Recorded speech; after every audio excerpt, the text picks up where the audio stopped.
1 minute.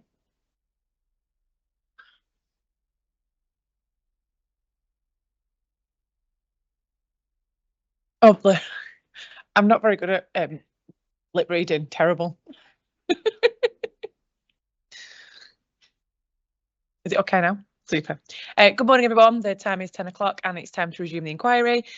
This is into an appeal made by Dido Property Limited against Buckinghamshire Council's decision to refuse full planning permission for production space and supporting buildings for screen-based media and associated services and industries at land adjacent to the A4155 Marlow Road and Westhorpe Farm Lane. For anyone new today, my name is Katie McDonald. I am a Chartered Town Planner and Planning Inspector appointed by the Secretary of State to hold this inquiry.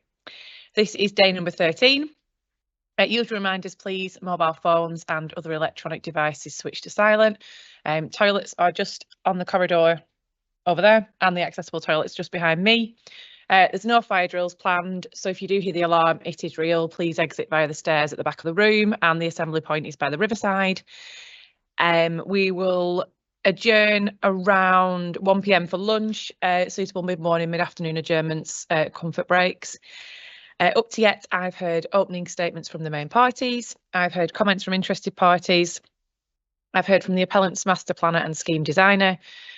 I've heard evidence from landscape witnesses for the council and the appellant. I've heard all the Rule 6 parties' evidence. We've had roundtable sessions on ecology and noise.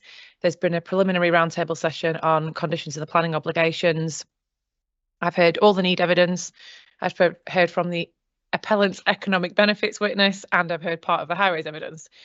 Today we will continue with the highways evidence, starting with the cross-examination of the council's witness, Mr. Tester, and then we'll hear from the appellant's highways witness this afternoon. I got some 106 updates over the weekend or on Friday. Anything else anybody wants to update me on, or procedural matters? Good morning, Mr. Fraser. Good morning, madam. There's just one couple of documents in relation to need. Okay. I don't know if you remember, but Mr. Chodorovitz, in his proof of evidence, thank you, been practicing. In his proof of evidence, he refers to the BFI official statistics for Q1 to Q3 for 2024, and he said in his oral evidence that the BFI were going to be publishing Q4. So you'd have the full 2024 statistics. They came out at the back end of last week. Okay. So we're just going to put them in so that they're there. Obviously, complete. Timing's not ideal in that it's after the need evidence, but obviously the parties can refer to them in closing. So okay. Any comments, Mr. Bird? No, madam, it's important that you have them, and it's ID 86. Why, thank you. Anything else? Nope. And I'm assuming the Rule 6 will be happy with that as well. So thank you very much. Fair, if I think it's only fair to say, if they're not, if anyone, obviously it is updated evidence and it must be right. If anyone has a comment that they can put it in writing, and then obviously everyone can see the respective position. But I think it would be sensible to try and do that before say Thursday evening. I agree. Have you sent it to the Rule 6? Yes, just to confirm, I sent it to Ms. Nevin this morning. Right. And I said, please indicate if there's any concerns about this. And I haven't had a response, but obviously it's only been an hour and a half. So yeah, if anything does come in, we'll let you know. Thank you. Thank you very much.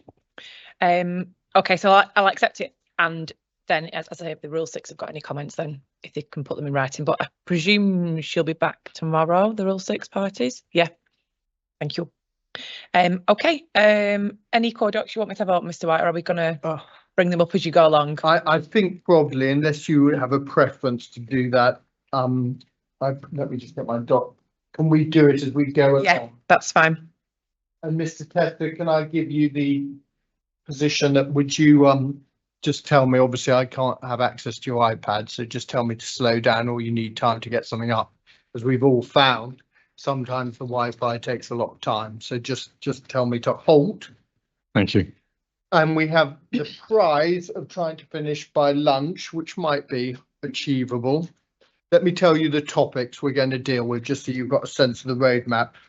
I've got some introductory matters. I've got what is in dispute to confirm. Can everyone hear? Am I close enough? The one trouble about where Mr. Bird and I sit is we're not close to a speaker, so it's very difficult to know whether we're on or not. Are we on? Yes. Matters not in dispute. Then we're going to deal with obviously the policy framework, and then we will deal with topics 5, 6 and 7 are the three principal issues between us, whether the proposal is unsafe internally, whether there is the modal split will be achieved, and whether the proposal offers a genuine alternative means of transport, and then of course the overall issue of harm to the highway network, and then we'll finish with an overall audit. So those are the 8 topics. That's your menu. It's a bit like having a tasting menu, isn't it? Not quite as exciting. Not Mum.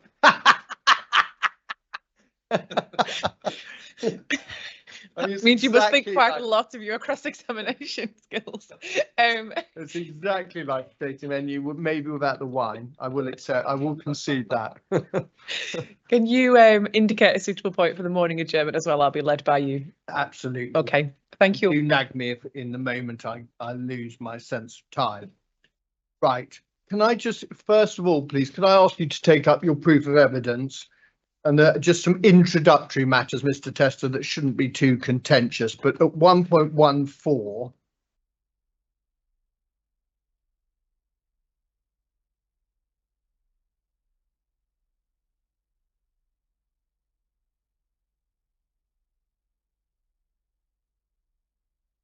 yes. Actually, before I ask this question, can I just, Mum, the site management plan, I'm not sure it's a core document, and I'm not sure unless Mr. Bird thinks it is, but if it is, I'm happy to be corrected. But you've heard quite a bit about the site management plan, and obviously it is necessary, noteworthy. It's not coming up in my list of core docs, Well, but that was right. downloaded. Can we, as I understand it, it was Bucks have seen it. Mr. Test, have you seen the site management plan?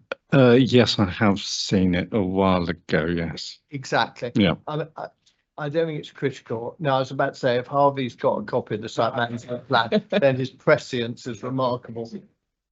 We have got copies here. How many? Yeah. Could we?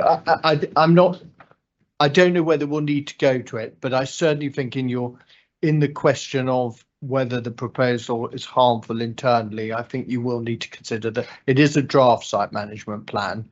And I also think rather peculiarly, there's no condition at the moment that deals with it. I don't think. Oh, So, okay.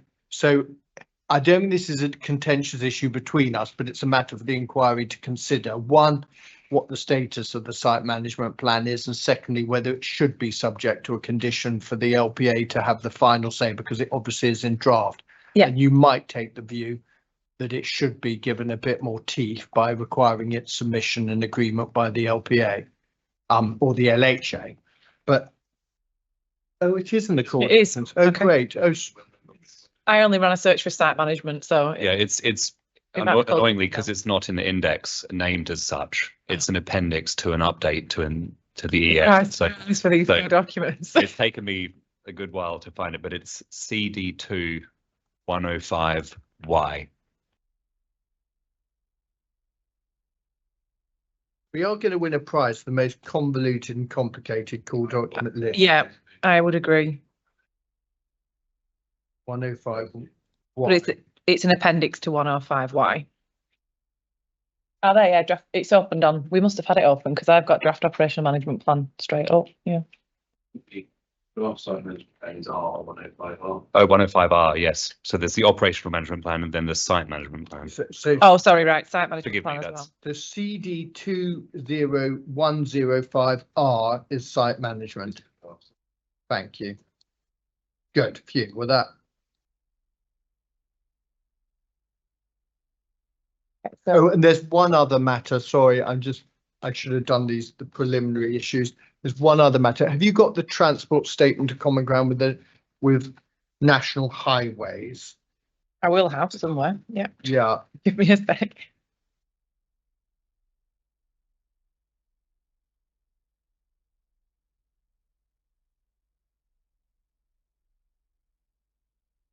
Mr. Fraser will give me the reference number. CD7 5A.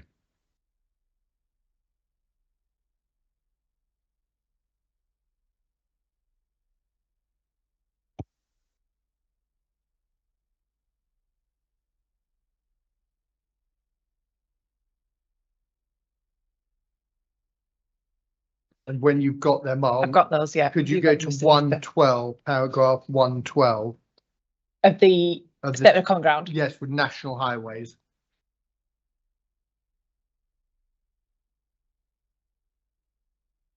I do, I'm there. And if you see the first sentence, it says stage 1 road safety audit was commissioned by National Highways of the proposed improvement scheme, and this did raise any matters that cannot be addressed at detailed design. You won't be surprised to know Mr. Dix tells me that there is a not missing. This did not raise any matters. The ever erroneous not. Yeah, I mean, it's a small point, but obviously the sentence doesn't make sense without the It not. does not. So, so they. Understood. So, sorry, Mr. Tester, to take you on a slight journey, but those two matters of housekeeping were important. Right, at 1.14, let me just deal with the starting point. I mean, frankly, you can imagine the final bit of that paragraph I'm going to take issue with, because I consider that they justify refusal of planning permission. And will you accept your role at this inquiry is obviously to identify harms, and then they will be weighed in the planning balance by Mr. Fannin, Mr. Sensical and the inspector. But frankly, even if your 3 reasons of refusal are made out, it's not for you to justify refusal or reach a view on that, because frankly, you have not addressed understandably or considered any of the benefits or the planning policy that applies to this proposal. Yes, I accept that.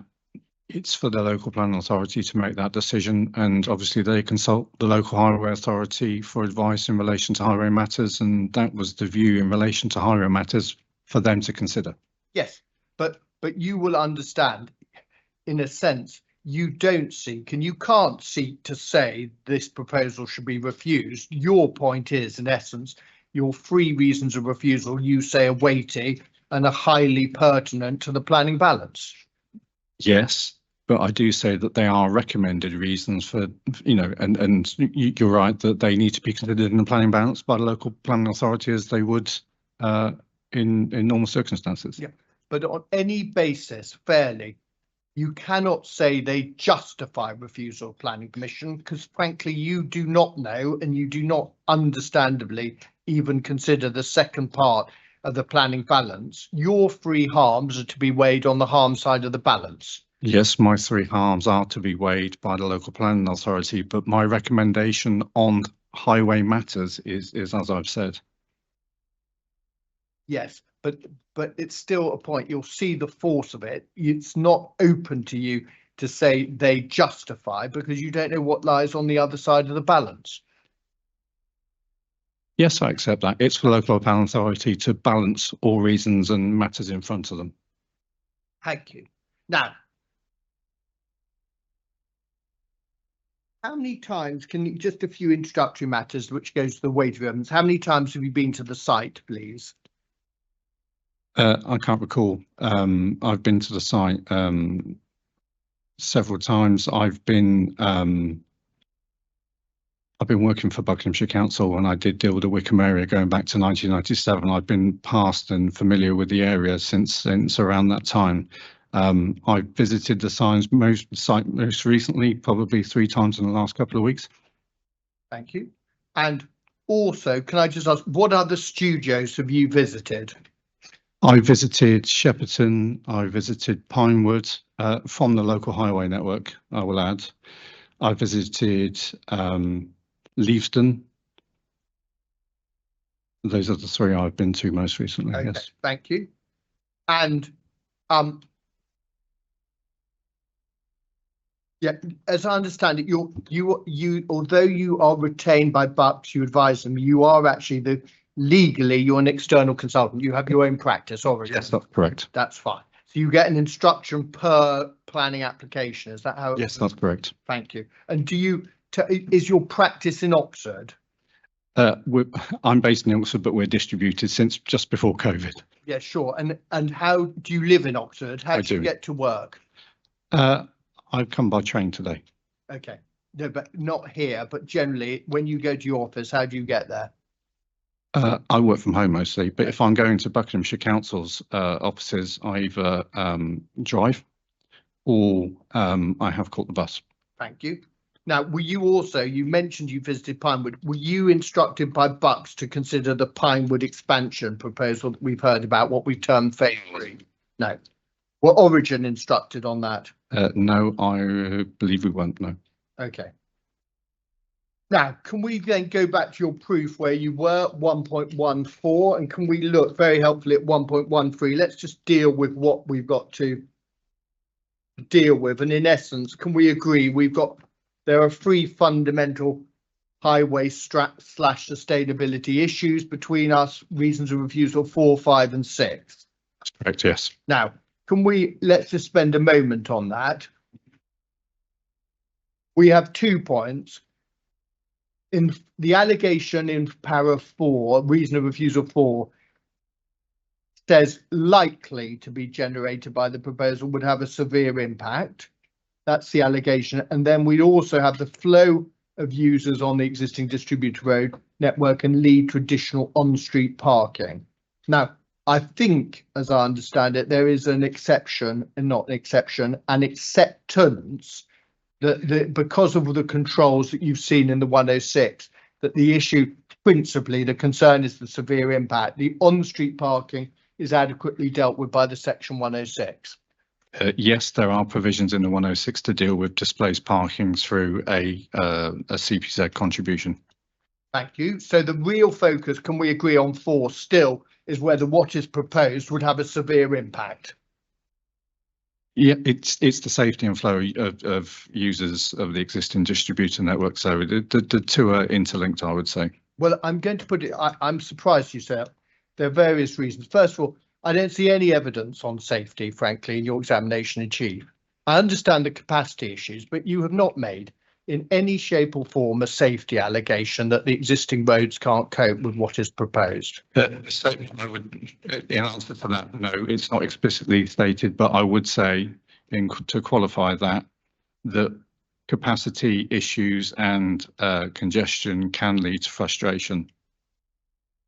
But Mr. Tester, come on, you're a very experienced highway officer. You will know what safety. When we look at the MPPF, I mean, people can do all sorts of things in frustration. Let me just get it. But when we're talking about the key elements of the MPPF, and we know, as it's ingrained in our memory bank in relation to 116, the 2 grounds are unacceptable impact on highway safety and the severe impact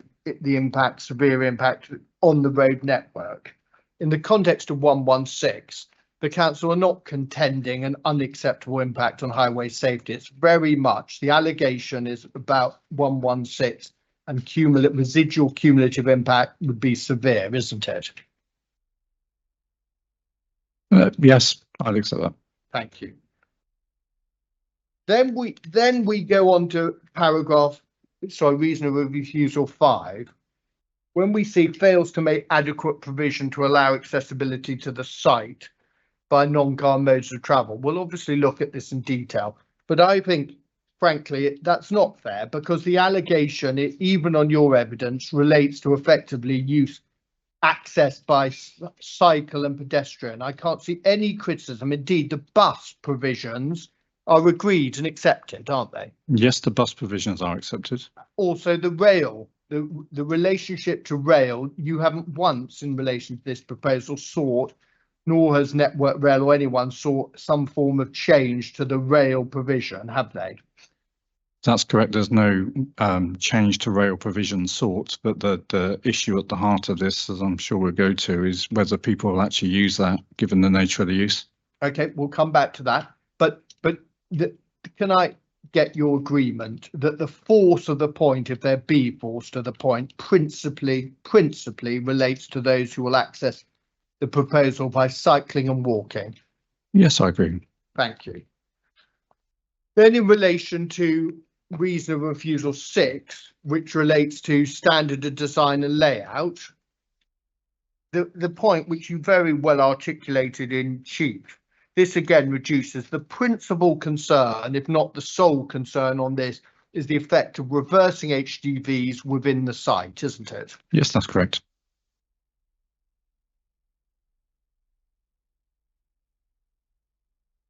Thank you. Now, can we then please, I mean, it's fair, isn't it? We also, I mean, for the reasons I'm not going to spend a lot of time on the various statements of common ground, but fairly in the light of that audit, we can agree, can't we? Since May 24, the issues have reduced between us because, for example, we no longer, National Highways position was uncertain in May 24. You would now accept, as a result of the statement of common ground, National Highways no longer oppose the grant of consent, do they? Yes, that's correct. National Highways do not object. And also in relation, actually, one more point, sorry, in relation to the network, when we're talking about the severe impact, even on your case, even if you look at your point about the modelling and the failure of the Vision model, etc., the only stretch of road we're talking about is the A4155 and the roundabout. Yes, it's the A4155 in its entirety, if you like, from Marlow stretching back all the way past the site to the model extents. Well, let's be absolutely clear about this, because as I understand it, you don't have any issue with the access roundabout and its operation, isn't it? I thought it was effectively Westthorpe interchange. Let's just get Westthorpe interchange. You've got a nice map in your evidence, but basically Westthorpe interchange at most to Claremont Gardens or the B482, that mini roundabout off where you've got the, I'm sure the inspector's parked from there, the public car park. I mean, let's just focus on what you want the inspector to actually look at, please. The issue at the heart of this is that they're going back to 2024 and the consultation response in the previous version of the Vision model is that was showing extensive queuing that was extending back beyond the model extents. The impact of that in the council's view was the impact of the development was severe.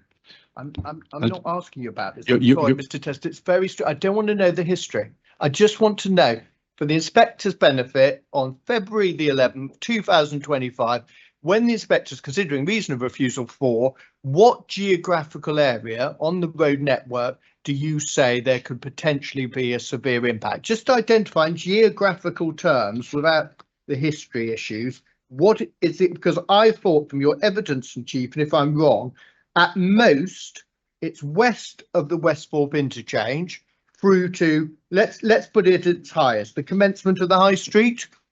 It's the centre of Marlow, stretching back, if I can finish, it's stretching back beyond the site access roundabout and the model extends. Well, I'm surprised you say that, because in your examination, I didn't think there was any issue on the site itself. I thought everything, because you've got all the modelling you need on the site access. The point you were making on Friday, and I'm making the error maybe of assuming what you said on Friday was an identification of your case. The concern particularly is from the west of the Westthorpe interchange all the way to the high street. That's the geographical area that you are concerned there will be a severe impact. It's all interlinked. It's not as simple as just looking at one access. The interaction of queues across the network affect all the junctions along that network. I completely understand that point, as the inspector does. Yeah. No doubt that was your point on Friday. We all understand, but forgetting the mechanics, just identify on a plan. You say when the inspector is considering reasonable refusal for, we can agree it's basically from the site access roundabout. If we put a line in that and we go all the way across to the high street. It goes beyond the site access roundabout, as explained in my evidence, because of the interactions from queuing from Westthorpe interchange that were there going back to the consultation response in 2024 April, and the fact that the new modelling has shown that disappeared. That's our concern. We had a queue that was going off the model extents back to towards Bourne End. That was the issue. Okay, so let's putting it at its highest, just focusing on the geographical area, which will come and drill down a bit later. When you are saying there might be a severe impact, the geographical area, is it effectively from where Mr. Kershaw lives, the Cold Lane? Or are you saying from Bourne End all the way to the high street? I'm saying from the high street to the model extents. That's what we've said in evidence. To the model extent? The model extents extend beyond the site access to the east. Yeah, no, I understand that. But sorry, forgive me, and it must be me. Can you just identify Where should the inspector look for this severe impact on your evidence? Where do you say there is a risk in geographical terms?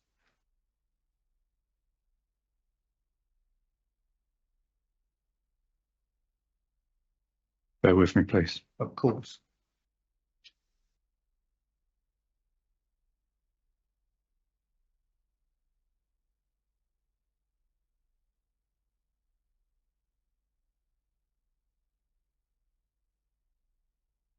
I would probably point you to the diagram that's in the Atkins CD9-10.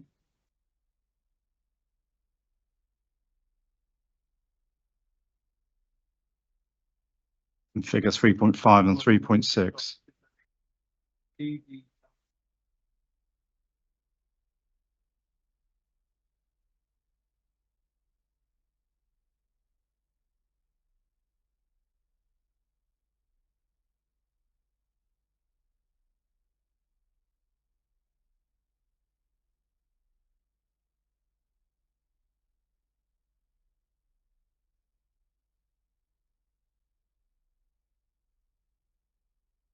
PD 9.10. Yeah, and then where? Sorry, which diagram did you say? Which figure? So you can see the summary interpretation of results. This is on page 13 of that document, shows figure 3.5 and 3.6 that shows the extent of the network we were concerned about with queuing. Okay, perfect. Let me just get my bearing. Okay, so well, it doesn't actually well, it does only in the eastbound area. So let's just It does. This clear. Let's look at you've got a very helpful plan, don't you?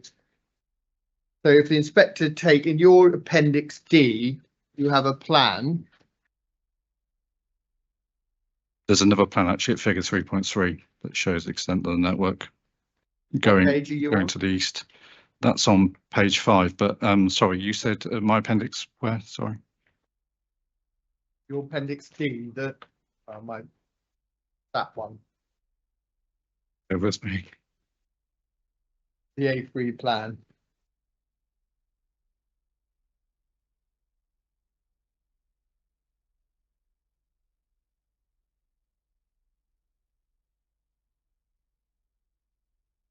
Still loading, sorry. Don't worry. I've got too many tabs open, I think.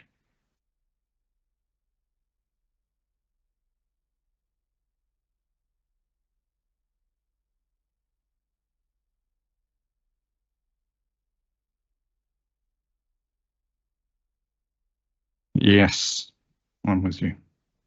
So on your appendix D, where should the inspector place? I just want to identify obviously the segment of the A4155 that you are concerned about. And effectively on the west, it's Marlow Centre. And on the east, is it past Little Marlow, past the Wren's Nest? Is it off appendix D? No, it's not off appendix D, but it would be somewhere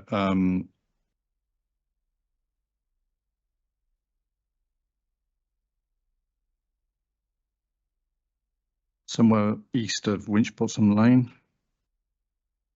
Okay. It's best illustrated, as I say, if you go back to the Atkins note CD9-10. Yeah. Let me go back to that. Like that's, I mean, that with the greatest respect to Atkins, it's pretty hopeless, that drawing, because it doesn't have any geographical identification. So I mean, for the purposes I'm trying to do, no doubt to a modeler, it's the most brilliant plan in history. To me, and I hope the inspector, that plan could be taken off the moon surface, frankly. I just want to, sorry, I'm being flippant, forgive me, but this is quite an important point for both you and Mr. Dix. Where does the inspector have to look at in the east? Is it where it says Little Marlow? Is it Wren's Nest? Is your concern potential queuing up towards the site access? No, it's beyond the site access. I understand that, beyond it, but for the vehicles travelling in a westbound direction. That's correct. And your potential fear is that there will be queuing up to where on the Marlow Road? at Little Marlow? I mean, are you envisaging a queue of 300 vehicles that effectively goes back into Bourne End?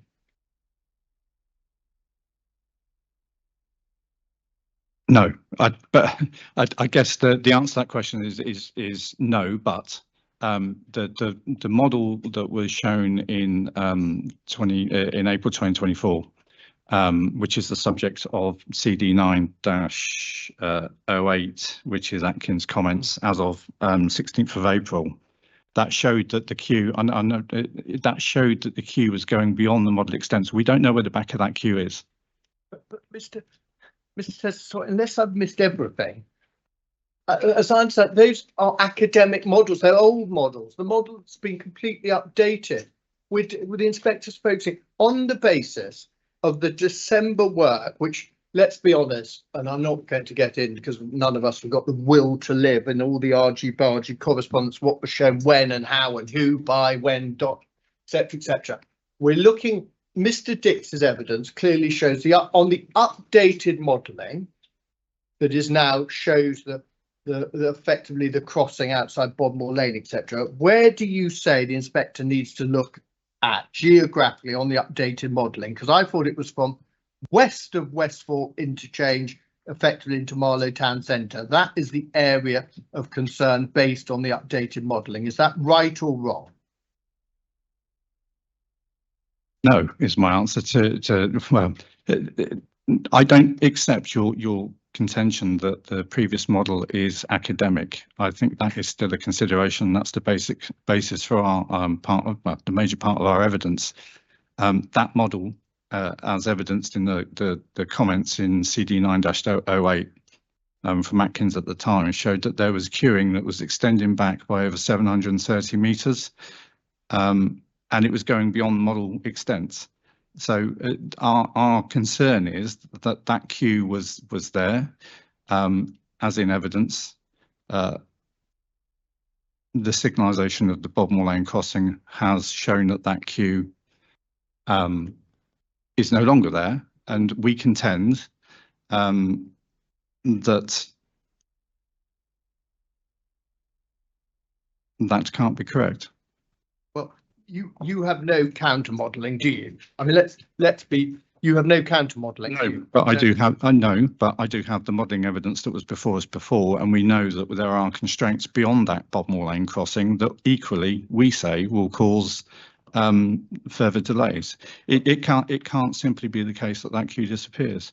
Well, it is the case. That's exactly what Mr. Dix's evidence. Well, I know you say that, but we'll look at the evidence. You have no evidence. You have no modelling that justifies that view, do you? You have a supposition. Well, in April 24, the modelling showed a queue.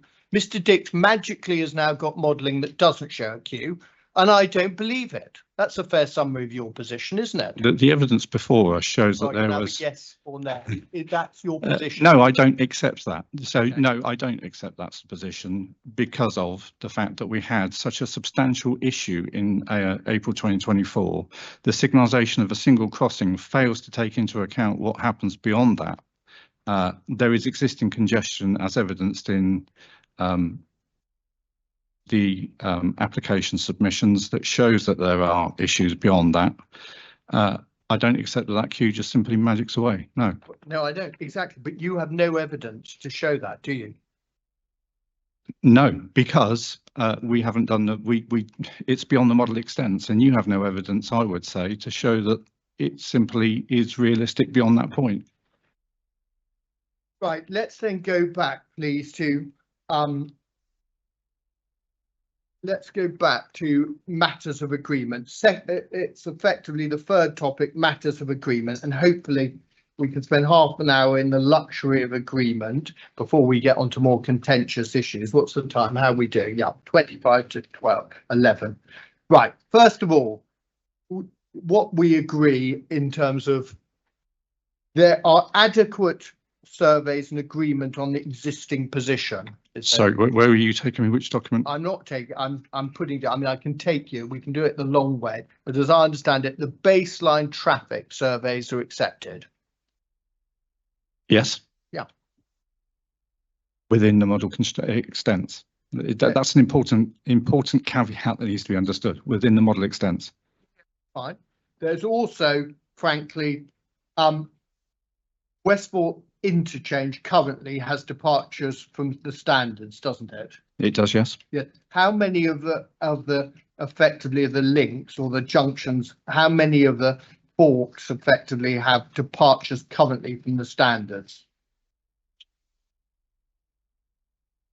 Several. I can't tell you each departure off the top of my head, but there are several, some of which affect the strategic road network, so are not for local authority consideration. You present in Appendix A the accident records, don't you, of the past 5 years? I do. It's right, isn't it, that those you have not identified an existing or noteworthy safety problem on Westport interchange currently? Correct. The evidence that we have looked at shows that there isn't a cluster issue at the moment. The local highway authority investigated and indeed considered very seriously improvements to the Westthorpe interchange in the past 5 years, haven't they? Yes, they have. Those were justified, as I understand it, you said in your evidence in chief, both to do 2 things: to assist on the Globe Business Park and the access and egress from Parkway, and also to deal with queuing on the A404. I believe there were 3 issues that primarily concerned. One was, yes, it was to do with improving congestion on the slip roads, but equally 2 other measures were focused on access to Globe Park. Those improvements have not been taken forward, have they? That's correct. And the reason they haven't? The reason they haven't was that Buckinghamshire Council couldn't reach agreement with National Highways on the design issues.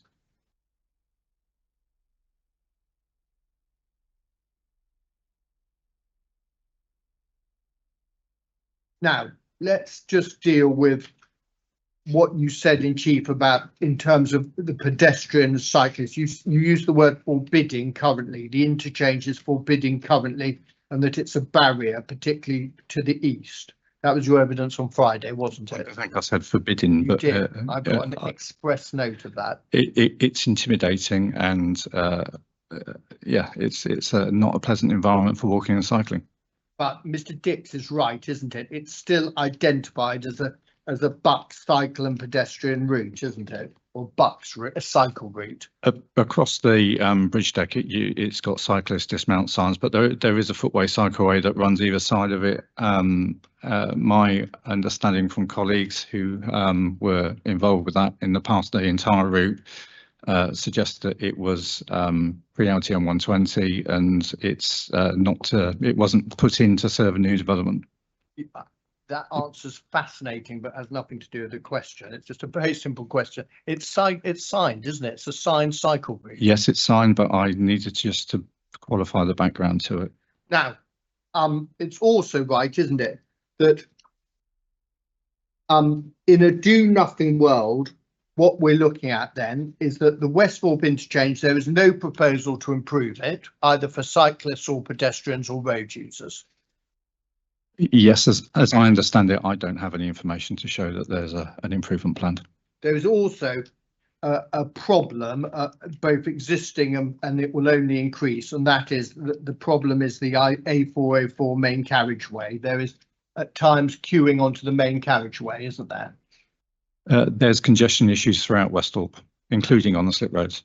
Yeah, but not just the slip roads. If you're travelling in a southbound direction, that off slip at times it queues back onto the main carriageway, and that will increase with traffic. Yes, with traffic growth, congestion will increase, no doubt. But that congestion is also on the local road network as well. It's not just confined to the slip roads.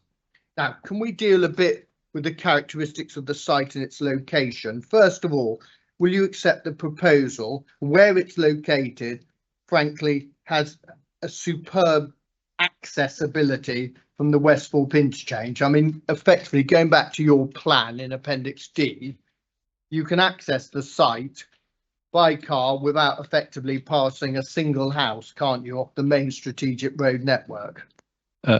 It's superb, your words. Well, yes, in terms of car access, yes, it's got good access to the strategic road network and the major A road network on the. As good as high as you can get. I mean, Mr. Tester, being objective and fair, I cannot see how you could have better road access to the strategic road network. You come off Westport. Tell me the time it would take you from leaving the strategic road network, the slip, to accessing the site in the development world. 45 seconds, 30 seconds? It depends on traffic conditions, but it's well located to Westhorpe Interchange and it's well located in terms of the strategic road network. I accept that. Thank you. Well located to the strategic road network. And again, my point, that exercise, leaving the strategic road network and joining it from the proposed site access, does not pass a single residential property, does it? I haven't considered residential amenity. That's not within my remit, but Well, looking at the plan, it would appear not. I'm not an expert on warehouses. Listen, I'm going to be generous to you because I'm in a good mood, Mr. Tester. If you find a house after you leave the box, do come and tell us. I will. Thank you. Next point. How long have you driven? How long would you estimate it would take you if you, let's imagine you leave the site and go to a northerly direction, you want a journey on the M40. How long does it take to get the 3 miles to the M40 in your judgment? Well, it depends on traffic conditions. Of course it does. I think, if I may, I think there are some journey times that were in the original TA that talk about that. I'm asking you. I want your evidence. What do you estimate in free-flowing traffic? I leave the site. What time? How long would it take me to get onto the westbound M40, which has its dedicated slip? How long would that take you in your judgment? It's about 3 miles.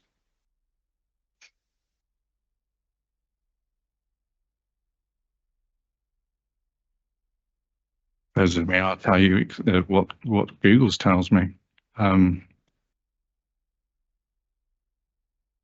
I don't particularly want Google. Well, that will give us a record, won't it? Well, it might, but I'm just asking your judgment call to reach a view on this, frankly.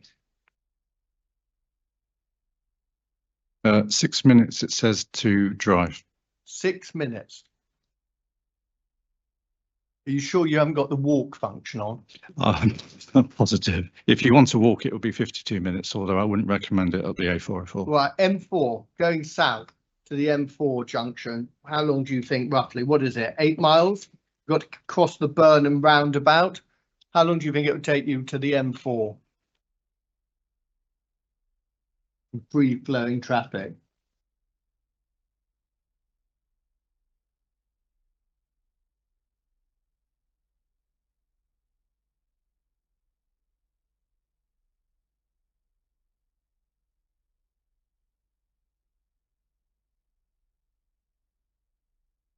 Ten minutes.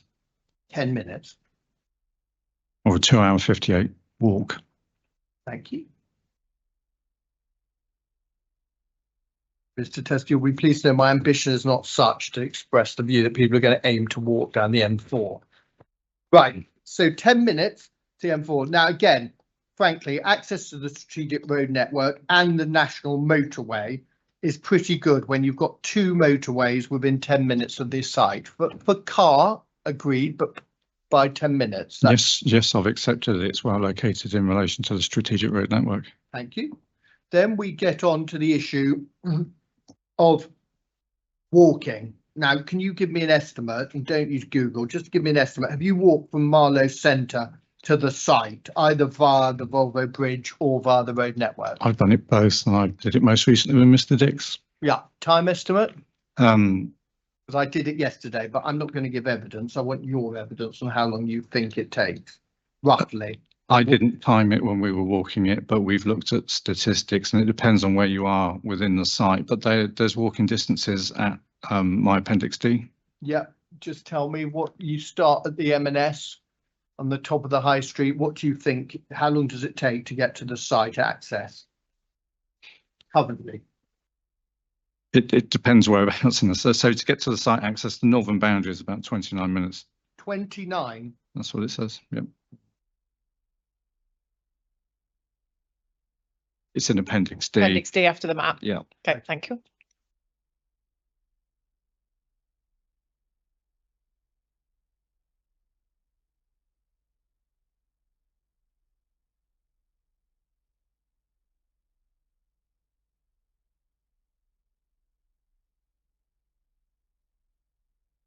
Thank you. Then we also go, do you accept in relation, Mr. Dix has cycle isochrones, do you accept that it's possible to walk into Marlow from the appeal site? Yes. Do you accept it's possible to cycle into Marlow from the appeal site? Yes, it's possible. There's a footway cycleway. Yep. Do you accept it's possible to cycle to Bourne End? Quantitatively, the distance from the appeal site to Bourne End, what, 2 miles? Yeah, there is a footway cycleway that goes to Bourne End, but it's extremely narrow and it's quite an intimidating environment. I wouldn't necessarily recommend it, but in terms of is it possible, then of course, I would say. Yeah, but roughly, tell me again your estimate. How far is it, would you say, to reach the Bourne End High Street inside? I mean, Mr. Dix has the map of the cycle isochrones in his evidence. Let me go to his evidence. Can you take me to it, please? Yeah. It's walking distance, page 44, cycle, page 45. ID 5.1, ID 5.2.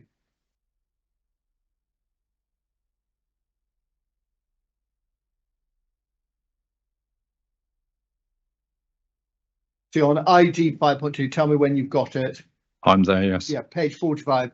Hopefully the reproduction of the colours. You've got blue, green, and kind of dark red or mauve or purple. I never know what that is, but basically 15 minutes is the furthest extent. And you see it just touches the edge of Bourne End and the High Street there, doesn't it? It does, yeah. So can we agree within 15-minute cycle of the site, the whole of Marlow with a population currently of about 15,000 people, and a reasonable amount of Bourne End is within a 15-minute cycle of the site. Just bear with me, please. Let me just check something.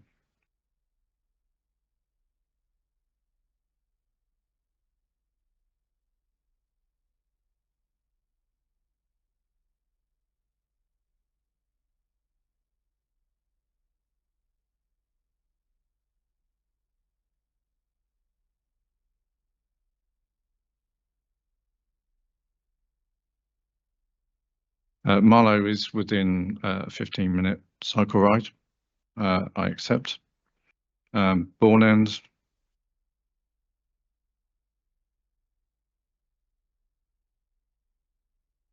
So I don't know what you're checking, Mr. Tester. I'm checking distances just to No, I make know, sure. but Mr. Dix has, you haven't. He does. He has an isochrone which is based on distances from the site. I'm just checking the qualitative, if you like, distance. Given the A4155 is quite intimidating, just what it says. So the A4155 is quite intimidating. Okay. Right. Also, the site currently, the bus services, would you describe it as limited currently? Yes. And in relation to the rail, the Marlow donkey, I think it's termed colloquially, probably not by Buck, but basically the service at Marlow takes you effectively, you have to change at Maidenhead, don't you? You do, yes. Now, can we also agree in Marlow itself, in terms of when the inspector is reaching an assessment on sustainability, would you accept the proposition in Marlow there is found a very good range of facilities and services? Yes, it has a high street with typical high street uses. And right, then let's also just deal with the future position without the film studios. At the moment, there is no expectation of improvements to the roundabout. Can we agree with the failure to get agreement with National Highways? Yes, that's the position. And we also know that there is a safety issue on the operation of the A404 with that queuing back currently. The queuing back onto the main line, well, yes, it's a safety issue, and I think Bucks accepted that as one of the issues they were trying to look at with their scheme.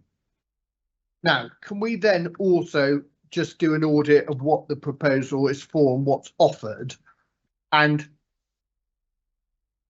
there are obviously, this is set out, I think, in both the travel plan and also the OMP and also the 106. But in relation to pedestrians, and I'm just summarising at a high level, and hopefully this isn't too contentious, there will obviously be a provision on the Westport roundabout. Do you accept what's offered? We'll come back to have the debate and the joy of LTN 120, but do you accept what's offered from the existing as an improvement, although it doesn't meet the guidance that it's an improvement on the existing? Would, if that scheme is put in place, would it be an improvement on the existing or not, in your view? Yes, given the low levels of existing usage, if you widened it, it would be beneficial. Then we've also got, do you accept that if, I'm not going to ask you about overlooking and residential issues, etc., but do you accept if in time permissions granted to the improved DDI compliant Volvo bridge, that is an improvement on the existing? Because it means that both there's DDI access and cyclists won't have to dismount and carry their bike over and around and down. Yes, I accept that a DDA compliant bridge is better than the bridge that's there, but I don't think that you can dismiss the setting of it and the lack of overlooking as we've set out in evidence. I'm not going to dismiss it. We'll come back to that. Do you also accept the crossing for the school is improved in terms of safety with a toucan crossing, an on-demand crossing as opposed to pedestrian crossing currently there? I don't have the safety statistics for that crossing in front of me, but it's a more controlled method of crossing. Do you accept that the pedestrian provision to the east of the site with the improvements to the footway on the south within the land controlled by my client is an improvement on the existing?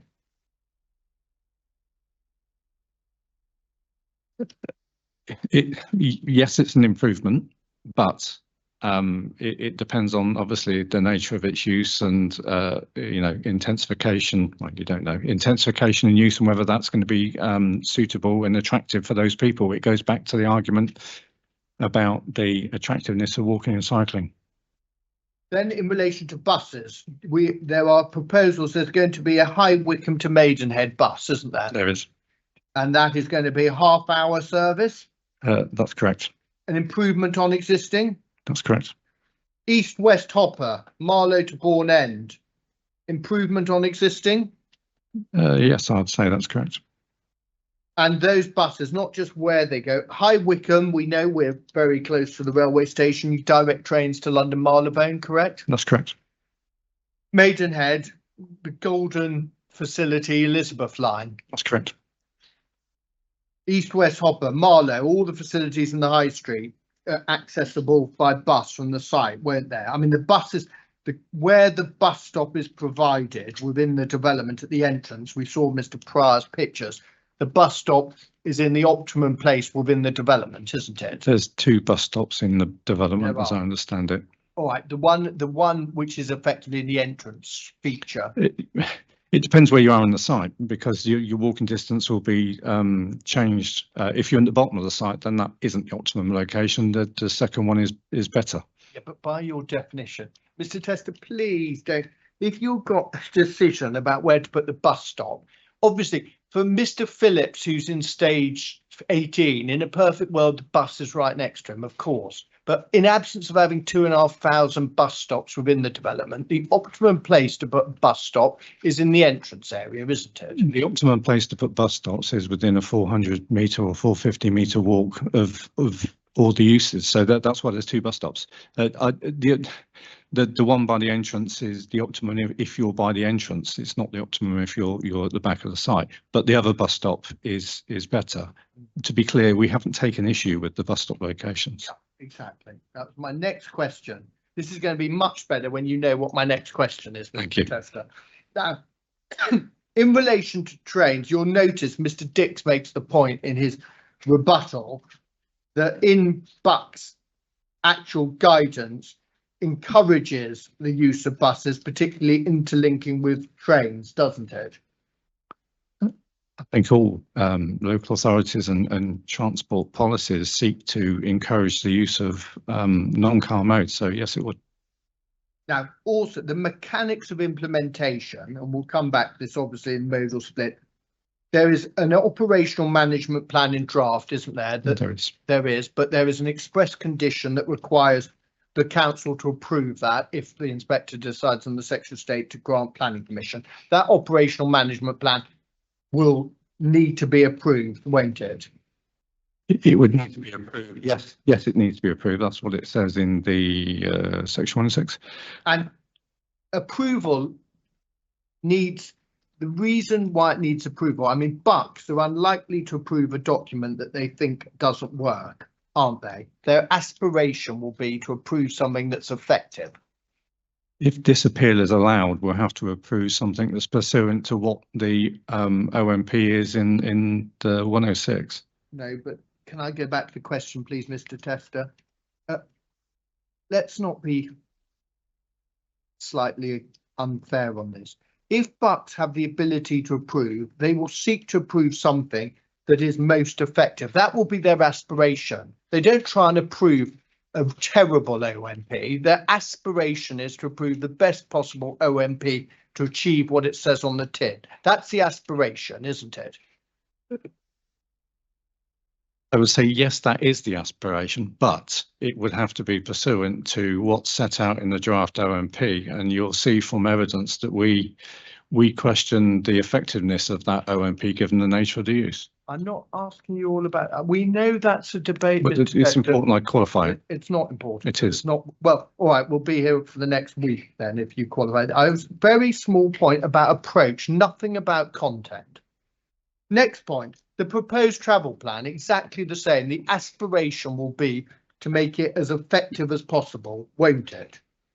Yes, that's the aspiration. But again, I would qualify that we have in evidence questioned whether those measures are achievable. The travel plan colleagues at the council have also questioned that.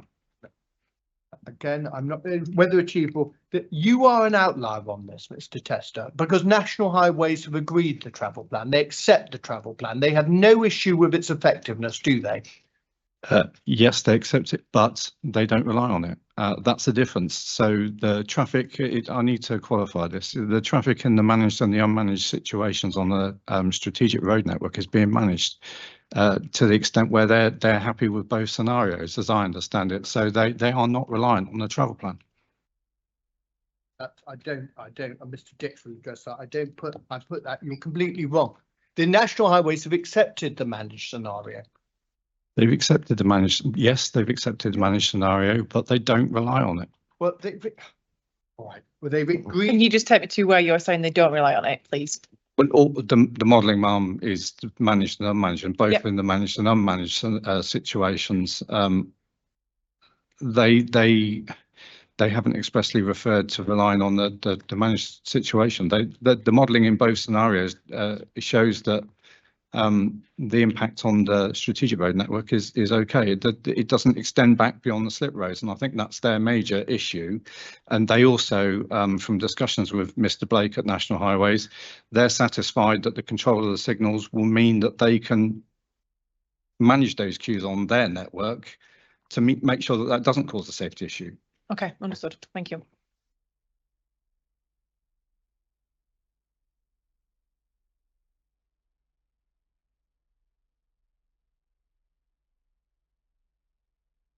That just for your reference, Mark, 118 of the Statement of Common Ground with National Highways, they say the draft travel plan prepared by Waterman and dated April 24 is agreed in principle, including the proposed measures.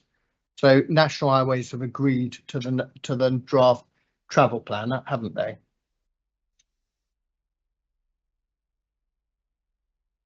Let me just go to their Statement of Common Ground. Just bear with me. Can you give me the? I can find it. Sorry.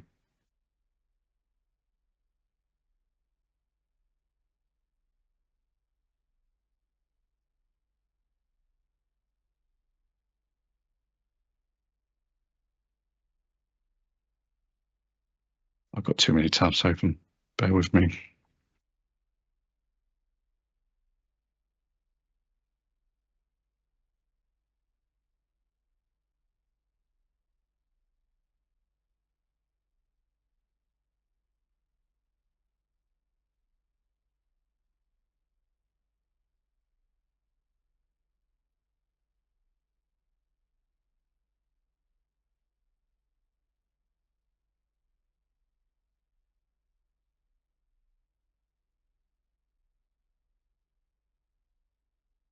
Uh, 118 says that they do. It's agreed in principle, including the proposal's measures. Yeah, that's what I read out.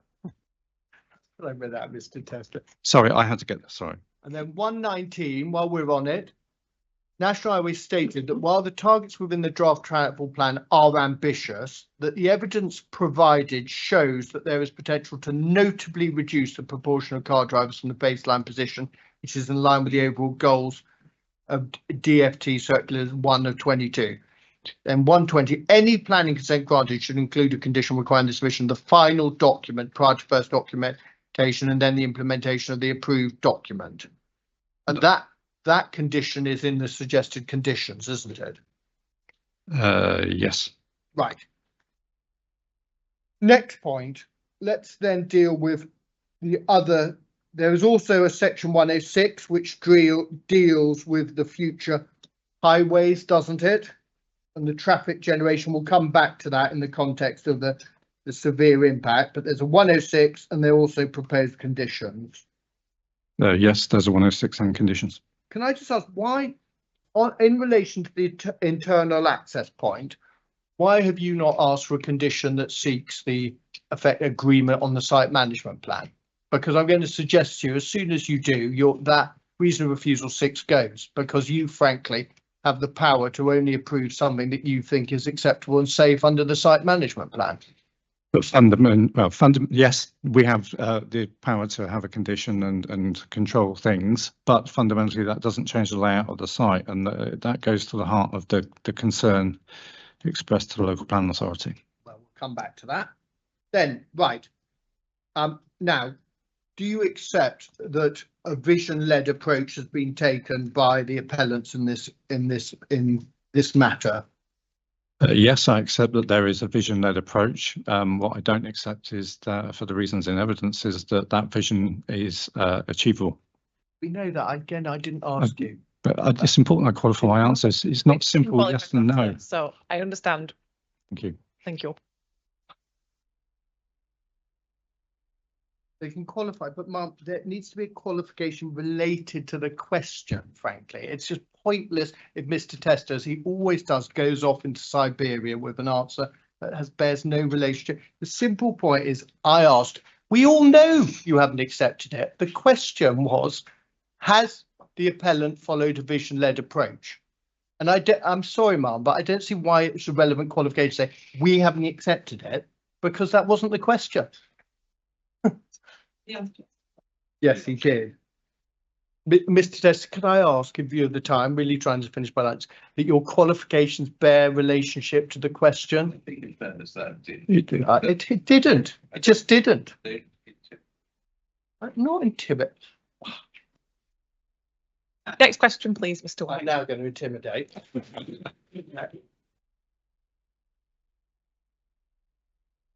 Mr. Tester, we also agreed now, haven't we? We've agreed with the modelling. We've got the only issue outstanding is the extent, your point about the modelling doesn't go far enough west effectively. Yes. We've agreed with the forecast trip rates for the development to agreed. Yes.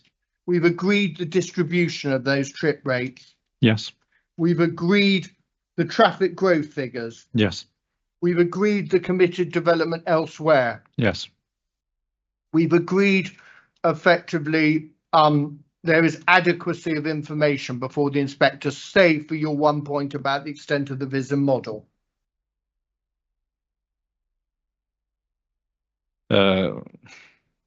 Yes. We've agreed there is no National Highways objection. Yes. Well, we haven't agreed, but I'm going to put you.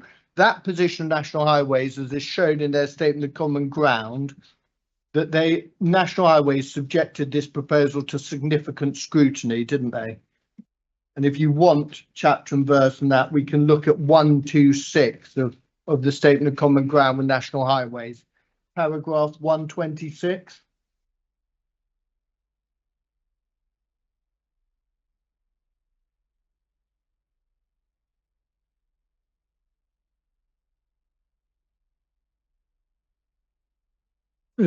They would have, given it sufficient scrutiny for their own means. Yes. Yeah, well, I'm afraid I'm going to, in view of the difference between you and National Highways, National Highways responded 1, 2, 3, 4, 5, 6, 7, 8, 9, 10, 11, 12, 13, 14 times to this application. So I think it's fair to say cumulatively 14 responses is significant scrutiny, isn't it? They've given it sufficient attention for their own means. I can't speak for National Highways. That's not my role. Well, do you accept that if you respond to an application 14 times, it's right to reach the judgment that's significant scrutiny or not? Yes. Thank you. There's no allegation of harm by you or National Highways of any harm to the strategic road network in this inquiry, is there? We are no, because we are not responsible for the strategic road network. Consequently, there's no allegation that by allowing the permission, there will be any harm to the A404, the M40 or the M4 or any of the junctions that lead to those three roads, is there? Yes. There's no allegation of harm to the Handy Cross junction, is there? That's correct. There's no harm to the Bisham roundabout, is there? That was a National Highways consideration, but I believe not, no. There's also agreement, if you go back to National Highways Statement of Common Ground at 1.14.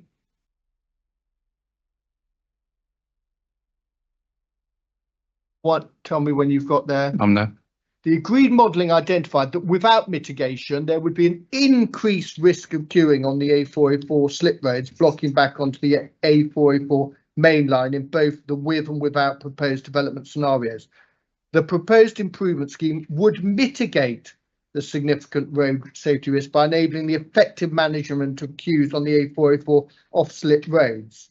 That's what it says. Yeah. Well, that is a betterment, isn't it, in a do-nothing world where you are effectively mitigating that, what the National Highways have signed up to is a significant road safety risk. On their network, yes. There will also be the design of the access into the site is acceptable and said to be safe, the roundabout that leads into the site. Yes. The design of the access has the capacity to deal with the traffic generated. Yes, in isolation, but going back to what I've said earlier, if you take the significant queue that was there in April 2024, then that would block back through that access and mean that it doesn't operate. Does the modelling in 2025 show that? No, it doesn't show that, although it does show some queuing in the PM peak, and depending on the managed or the unmanaged situation, the unmanaged queue is quite significant. Next, the proposed car parking is agreed, isn't it? That's set out in the Statement of Common Ground with you at 1.12. Yes, the car parking, and again, I'm going to qualify that, the car parking is based on the managed trip rates. Yes, that's a key point, if I may put to you, Mr. Tester. This is where you have a kind of schizophrenic approach to the managed, because half of you accepts the managed approach. The car parking assumes the 60% at 5 years, doesn't it? It does, and we have a requirement in the Section 106 agreement that if that results in displaced car parking, then there are measures that we can impose to secure those streets. Absolutely. The only okay, now let's just deal with a couple of more moments with national highways which are relevant to your evidence. Could you go to paragraph 128 of the Statement of Common Ground? Can I just ask though, you first were instructed by Bucks in this matter when? In 2022?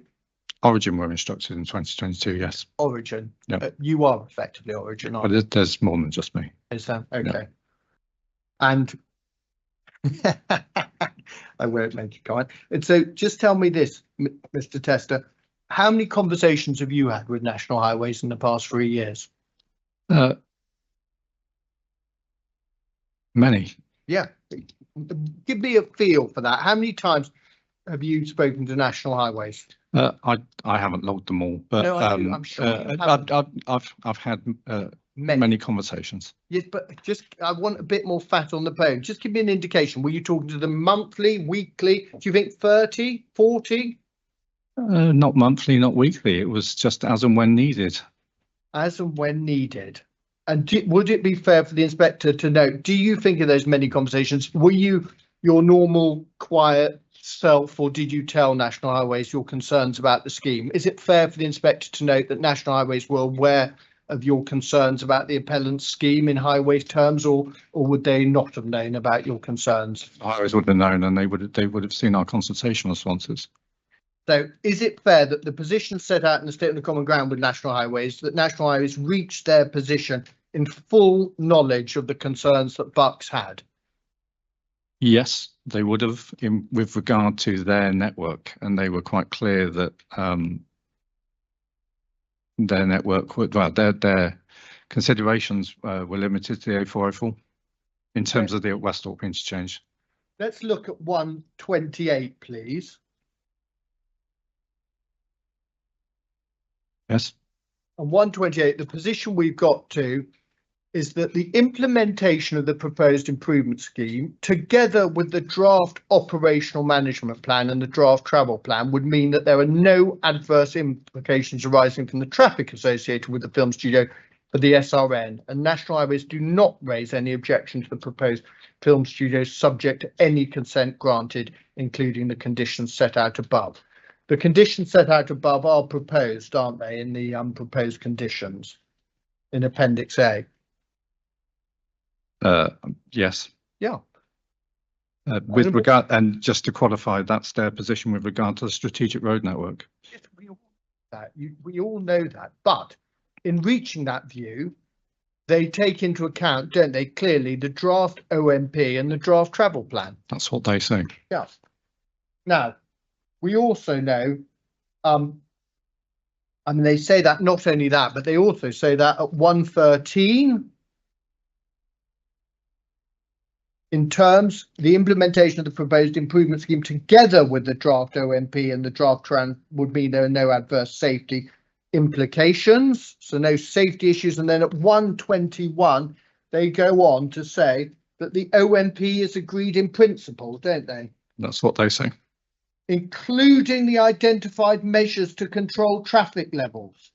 That's what they say. So I'm sorry, your earlier comment that, oh, that's fine to National Highways in relation to both unmanaged and managed, they clearly place weight, as said in 121, including the identified measures to control traffic levels. It would be a nonsense, Mr. Tester, if they say including the identified measures, if they took the view that the OMP was effectively worthless, because by saying including the identified measures to control traffic levels. That's what they say. Yeah. And we also know, if we just go on, 122, any planning consent granted should include a condition requiring the submission of the final document prior to first occupation and then implementation of the approved document. So the OMP is clearly something they've considered and something that they want both submitted prior to first occupation and then implemented, the approved document implemented, don't they? That's what they say, although my position is that they don't rely on it. I know that's your position. I'm not asking you about your interpretation of National Highways. 123, no implications for Handy Cross, no implications for Bishop Roundabout. And this is where, again, your contention is wrong, subject to the proposed OMP. The OMP is about the managed scenario, isn't it? If it was about unmanaged, it would be academic. And subject to I mean, your contention, frankly, Mr. Tester, I apologise. And that's not intimidation, I assure you. Mr. Tester, subject to the proposed operational management plan, your contention that they're not placing reliance on the managed scenario is completely rebuffed, effectively contradicted by, why would they say subject to the proposed OMP if your view was right? You'd have to ask them. I can't answer that question for them. You can't answer that. So you've got no idea why they included subject to the proposed, notwithstanding your contention that National Highways didn't mind if it was managed or managed. My understanding from what I've seen is that in both the managed and unmanaged scenarios, the queuing on the A404 slips is improved. So why would they be concerned? All right. Now, let's just spend a moment. Can we just look at policy? What are we doing time? Should we just deal with policy and then we'll say for after the break, the 3 reasons of refusal. So let's just do it policy, and we need to look at 2 things principally. Could you take up the MPPF, please?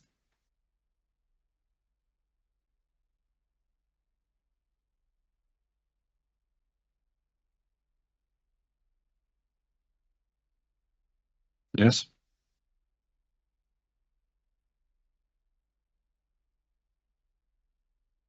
Now, could you start, please, on page 80, which is the glossary?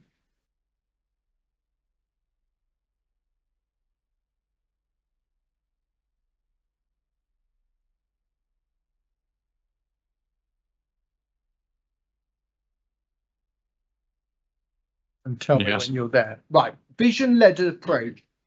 An approach to transport planning based on setting outcomes for a development based on achieving well-designed, sustainable popular places and providing the transport solutions to deliver those outcomes, as opposed to predicting future demand to provide capacity, often referred to predict and provide.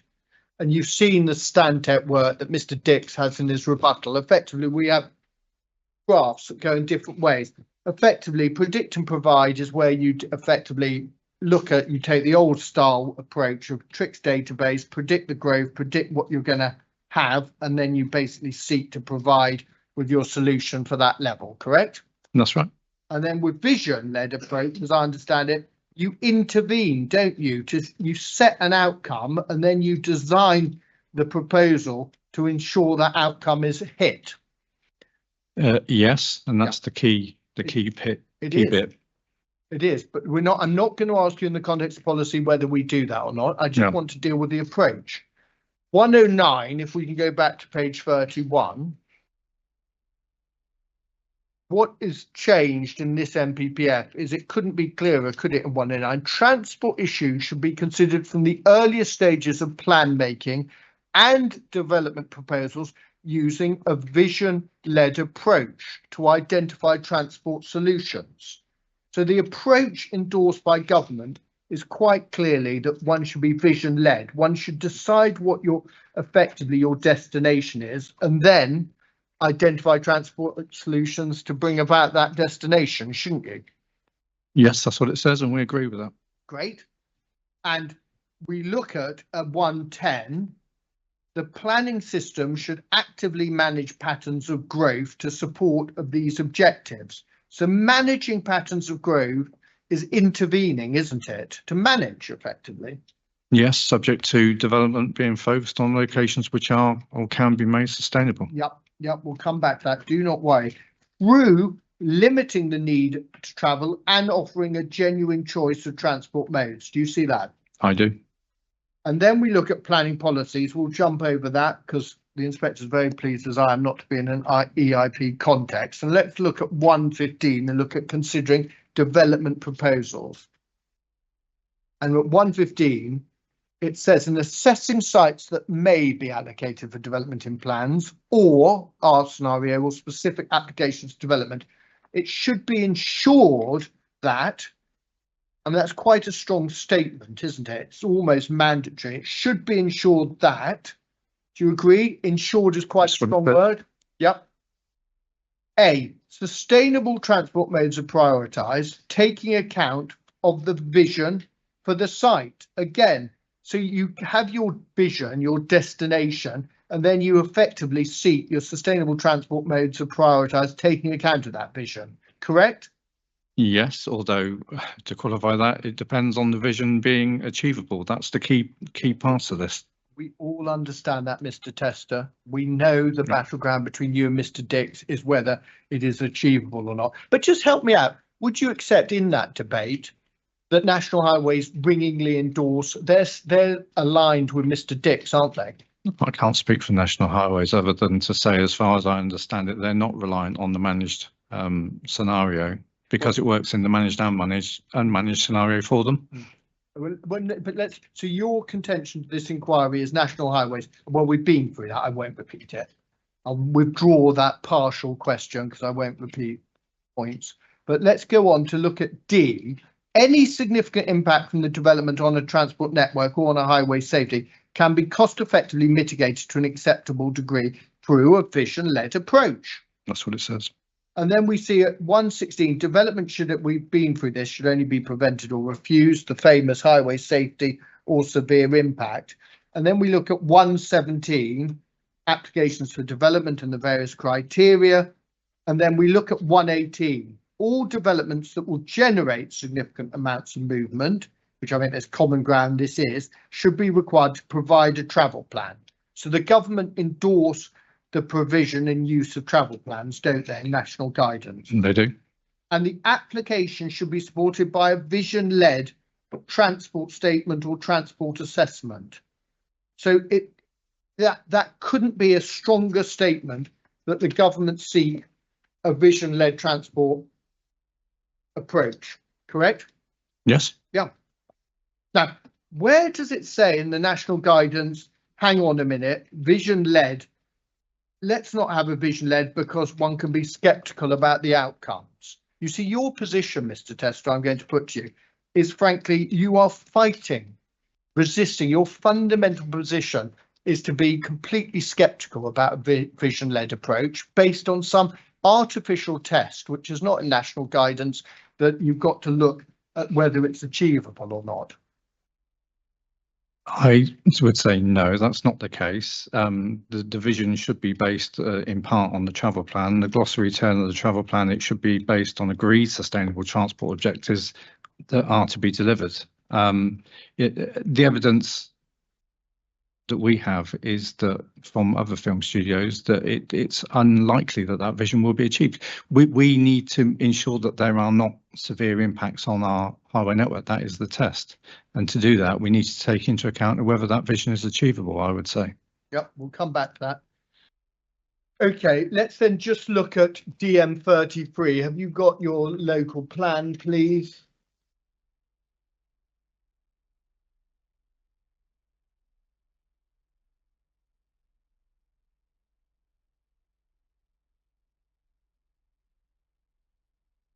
I'm afraid I don't have the PDF, but it's page 271 in the text.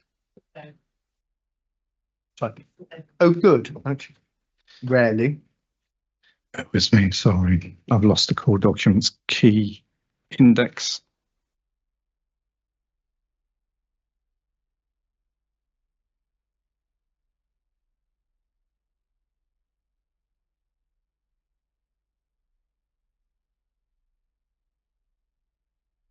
Sorry, with the page number again, sorry. 271, please. A good cricket score, which I haven't yet obtained. Never will. Thank you, Mr. Fraser. The most accurate comment of the day.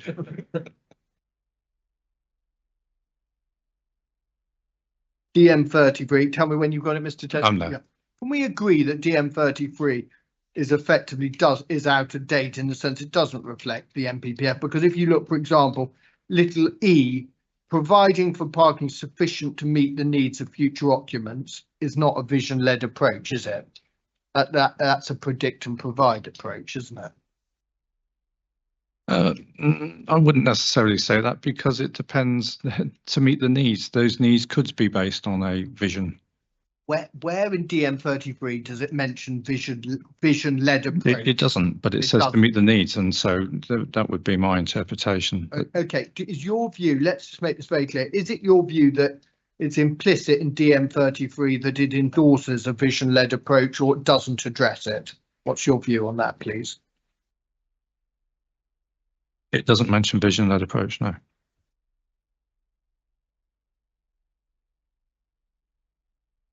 Thank you.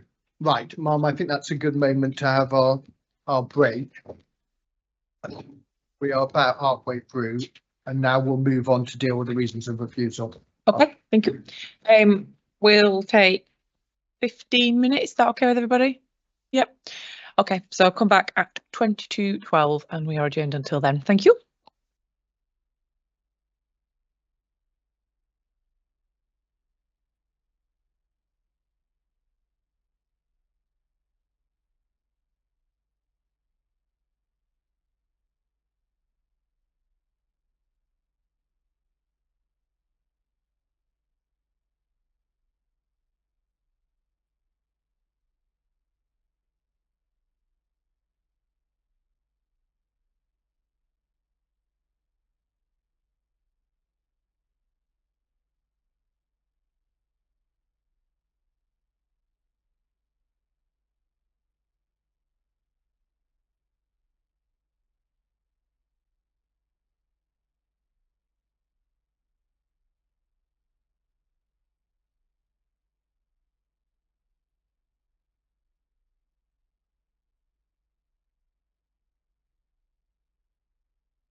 Okay, it's 20:12 and the inquiry is resumed.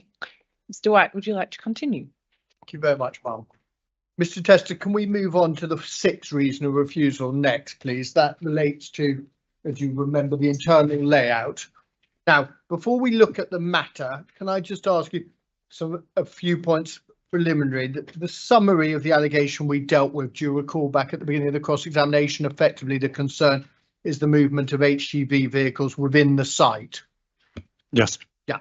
Now, can I also ask, would you accept the point in a sense of proportionality? Do you accept if reasons are, and I know it's hypothetical, but if 4 and 5, reasons of refusal 4 and 5 did not exist, do you accept that 6 on its own would not be so weighty or material as to be the sole concern of the highway authority, i.e., is it because it's in addition to other concerns that this is a concern, or do you say on its own it is of such weight that it justifies a concern, so to speak, or even on your language justifies a refusal, frankly. It's a reason for refusal in its own right. Okay, so you think even on its own, your view is it's a point of such significance that material weight should be given to it. It shouldn't be a reason for refusal unless that's the case, in my view. All right. Now, let me tell you this. Where does the inspector, there is obviously a point of philosophy, and you'll understand the point of philosophy is this is an internal area of the site that will be controlled by the appellants or whoever owns Marlow Film Studios, won't it? It's not a highway road, correct? Not a highway road, but that's my point. It isn't a highway road. And for example, your reference to manual for streets, etc., where in policy does it say that Bucks, frankly, will intervene or scrutinise internal layouts of this nature, which is private land? We were asked by the local planning authority to take a view on it. That, you know, we look at internal layouts, and in the MPPF says that 115 and assessing sites that may be allocated or specific applications, we should ensure safe and suitable access can be achieved for all users, the design of streets, parking areas and other transport elements, and the content of associated standards reflects national guidance. And then 117, this is all in my evidence in paragraph 7.2, 7.3. Yeah, it is. But I want to know, where is the Bucks guidance that says you'll look at internal land, internal arrangements within a private development? I mean, you know, 115 talks about the design of streets. Those are open to the public. You and I can drive down those any moment we wish. No one can get in through the access of this site, can they? It's a controlled access. In part, Westthorpe House, Westthorpe Park is an access used by members of the public. Paragraph 135 of the MPPF says that planning policies and decisions should ensure that developments will function well and the overall quality of the overall quality of the area, not just for short term, but over the lifetime of development. 135F says that we should create places that are safe, inclusive and accessible. Again, we go back. I mean, we go back to, I mean, okay, if you rely on the MP, those references, do you rely on anything else for? No. No. Okay, fine. So there's nothing in the local plan, in the development plan, we can agree. There's nothing that indicates that the council, as local highway authority, will scrutinise the internal layout of private areas, is there?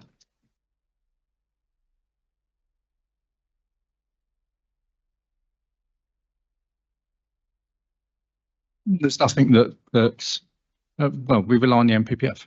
Rely on the MPPF. Thank you. So that's a yes. There's nothing in the yes. We rely on the MPPF. Thank you. Sorry. Right. Next point. So let's just deal with the HGVs, as I understand it. The site management plan. Have you read the site management plan? I have. Let's see if we can avoid taking it up, but it will obviously have a pretty significant degree of control, won't it? It suggests, I think, things like banksmen will be used and so on. Yeah. So let's HGVs generally, to drive an HGV, do you need a license? Yes. To get that license, do you have to show a degree? I hope so. I haven't got an HGV license, so I'm slightly speculating, but I imagine to get an HGV license, you have to have a degree of competence in utilising an HGV. I don't have an HGV license. I don't know what's involved. Well, it would be a pretty academic license if, frankly, you weren't tested in how your level of control of an HGV, wouldn't it? I've not done an HGV test. So you generally don't know whether an HGV license just goes to any Tom, Dick or Harry, or frankly, they are tested on. They would have to do a test. Yes. And is it your judgment that the test requires an element of competence to maneuver an HGV, or it seems pretty academic if you just turn up at an office and get given one, and frankly you're in charge of a 40-ton vehicle? They're taught to drive a HGV. They're taught to drive an HGV. Do you think being taught to drive it might involve a reversing maneuver? Yes, but that doesn't mean to say reversing manoeuvres should be encouraged or are indeed safe. And the Manual for Streets suggests that reversing causes in a residential area in that context, but nevertheless, the principle, in my view, remains the same. Reversing vehicles cause the potential for harm. You eating causes a potential for harm, doesn't it? Frankly, when you have a sandwich, you could choke on it. That's not the test. The test is whether there's a likelihood of harm which justifies refusal. And I'm putting to you, when you consider that any HGV on site has to effectively is known by the site management plan, isn't it? There is the use of the banksman, and the person undertaking that operation is a qualified HGV driver, aren't they? They will be, yes. Fourthly, the people on the site, this isn't a residential street with kids kicking a football round, is it? No. It's effectively a highly organised area for the production of film and TV, isn't it? You asked me whether it was a residential street. My answer to that question is no. But there will be pedestrians and cyclists within that environment, as encouraged, and I think as shown in your design and access visuals. Completely, absolutely. There'll be pedestrians and cyclists. Do you think those people will have a degree of familiarity with how a film studios operates or not? If you're the unit producer, you're Sam Waite, do you think you'll have a sense of what's going on the site? Yes, but that doesn't mean to say that it should be a way of justifying what I would say is poor design that could have been designed out. Paragraph 135, I'll keep going back to it, is quite clear. Create places that are safe, inclusive and accessible. So 135, so in order to support this reason of refusal under you're now relying on advice on design. 135 is in the context of decisions should ensure that developments, and your point is, let me just get this clear. The one you're relying on is which? F. Create places that are safe, inclusive and accessible, that promote health and well-being with a high standard of amenity for existing and future users. But you've already told us you're not dealing with amenity. So your point, create places that are safe. And I'm putting to you, for the factors we've identified, Mr. Tester, you've got a position where anyone within that site is controlled, aren't they? According to the site management plan. Anyone enters that site is known. Any HGV is absolutely known, aren't they? A HGV will be booked in to service the site, but that doesn't mean to say that reversing goods vehicles are safe. There could be in excess of 166 goods vehicle movements per day based on the Shepperton information.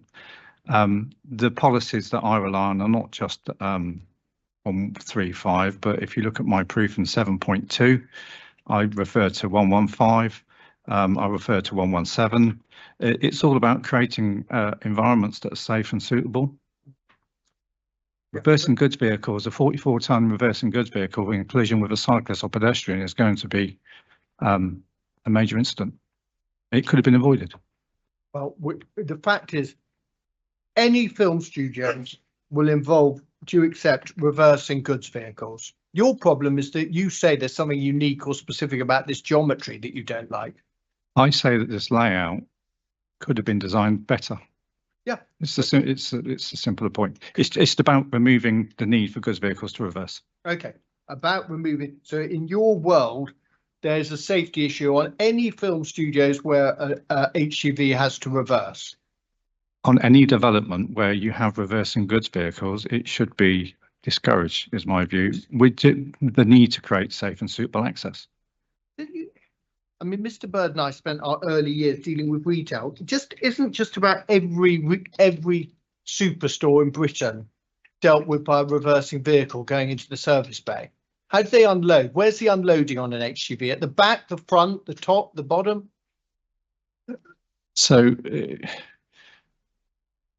there are loading docks in all supermarkets, and we're not talking about a supermarket, we're talking about a film studio. But I know that. It's a matter of principle. There are just, yes, there will ultimately be some reversing by its very nature. There has to be. Can we just go back to my question? Can I just ask you, because it amazed me, and tell me, how do you unload goods off an HGV? From the back. From the back. Okay. And when you do superstores basically have their service yard at the back of the vehicle?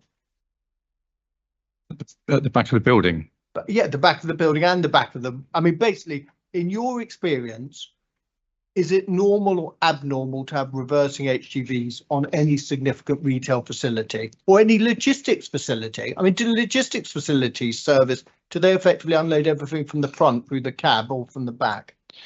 So by their very nature, there will be reversing goods vehicles. The problem or the concern is that the distance and the need for those vehicles to reverse could be minimised. Ultimately, there will always be an element of reversing, but it's the extent of reversing that could have been avoided. Need to be minimised. So, and it's your judgment. Remember, you think, Mr. Tester, let's just look at proportionality. A 1.7 million square foot development worth about between 1 and 3 billion to the UK economy should be refused because there'll be HGVs reversing. That's your evidence to this inquiry, isn't it? My evidence to this. Yes or no? Yes, it's a standalone reason. Otherwise, it shouldn't be a reason for refusal.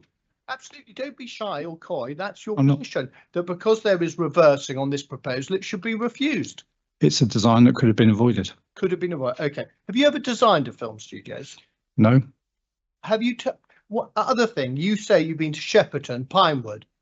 Have you? You haven't. One thing that's interesting about your evidence, you have not given one example anywhere in the UK of where reversing vehicle in the context of a film studios has caused a safety issue. Have you?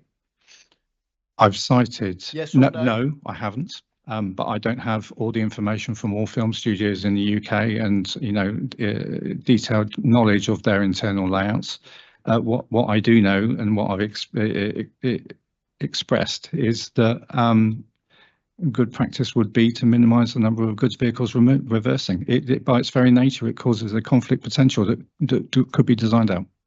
Do you accept that the operational practice of a film studios and the health and safety requirements is to ensure the operation internally is as safe as possible? Is that the aspiration they'll aim for, or will the operators seek to have it chaos and potentially at risk? I'm sure it is the aspiration. We can agree the aspiration will be to operate in the safest possible manner, won't it? Yes, but that's once the design is fixed. That doesn't need to say that the design should be how it is in the first place, if it could have been designed to avoid that manoeuvre happening in the first place. Are there consequences?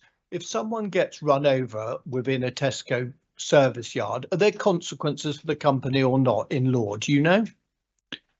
I would imagine so. I don't know the law. You don't know. So you don't know what the potential consequences would be if there'd be an accident. Let's say someone's reversing into soundstage. Let me finish.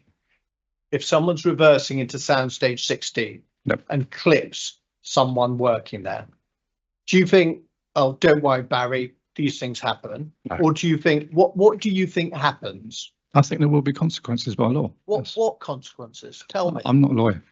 No, you're not a lawyer, but do you think there'll be a need to monitor and identify if that happens? Yes. Yes. Okay. Do you think there'll be a need to identify and monitor taking remedial steps to ensure it doesn't happen again or not in this site management plan?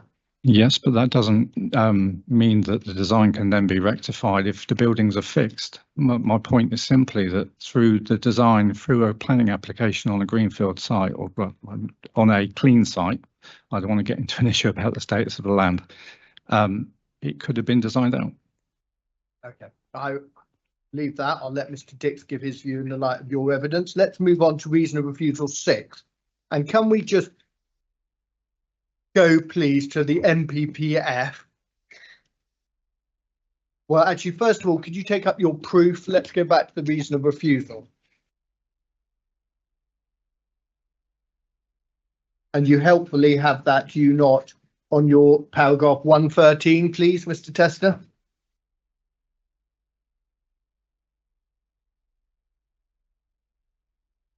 Tell me when you... Yes. Thanks. Now, in relation to this, the allegation is that the failure to make adequate provision to allow accessibility to the site by non-car modes of travel.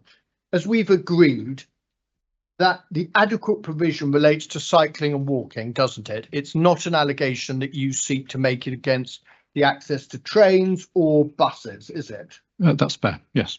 And it's also fair as a matter of approach that what is required overall the inspector needs to consider the good and the bad to reach an overall judgment on sustainability. You don't just identify one element, you need to make a view on everything, don't you? A balanced approach is needed on everything, Yeah, yes. fine. And it's not a cliff edge assessment in the sense that you will have done proposals that overall are brilliant because they're next to a railway station, but they have, for example, poor public transport by bus. They might not have a bus, or they might do. There are examples where you take an overall view and make an assessment of the whole, don't you? A balanced view is required, and every site is considered on its own merits. Now, we also know, and we must, in 111, there's a slight disconnect, isn't there? Because the adequate provision, I'm not sure I recognise that in the national guidance. If we may please go to the NPPF again.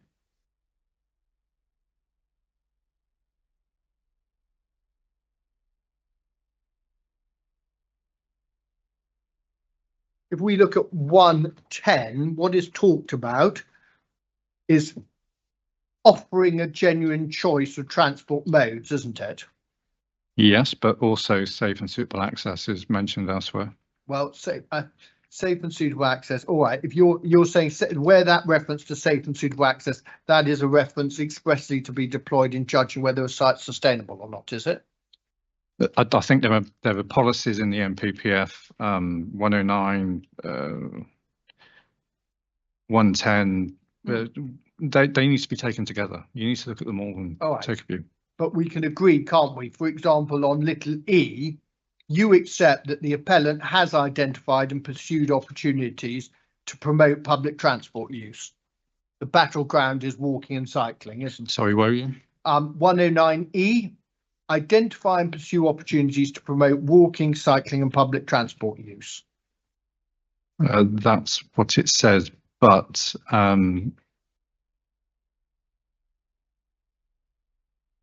117, for instance, create places that are safe, secure and attractive, address the needs of people with disabilities, reduce mobility, give priority first to pedestrian and cycle movements. As I say, there are a number of policies that need to be looked at as a whole. Completely, we agree. But where do you say, where is the source of adequate provision to allow accessibility? Because I'm putting to you that what the guidance is actually interested in is offering those such as you and I a genuine choice of transport modes. This test of a cliff edge adequate provision means you make a judgment whether something is adequate or inadequate.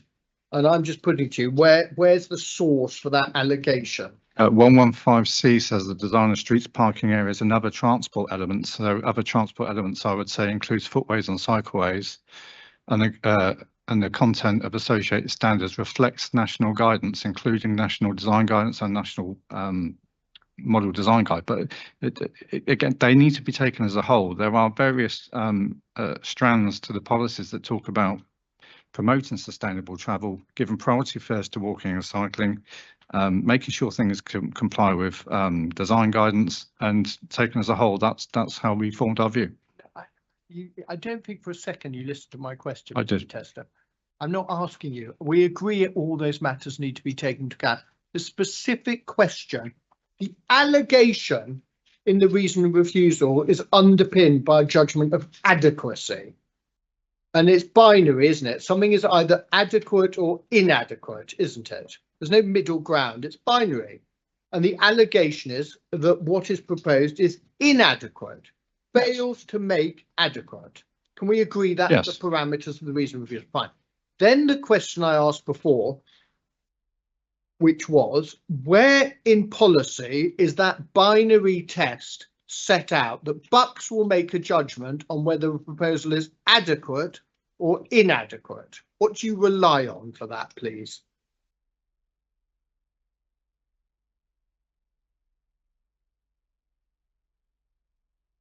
When the terminology adequate provision is taken, as I say, in meeting those requirements to give first priority to pedestrian, walking and cycle, the word adequate isn't in that policy, I accept.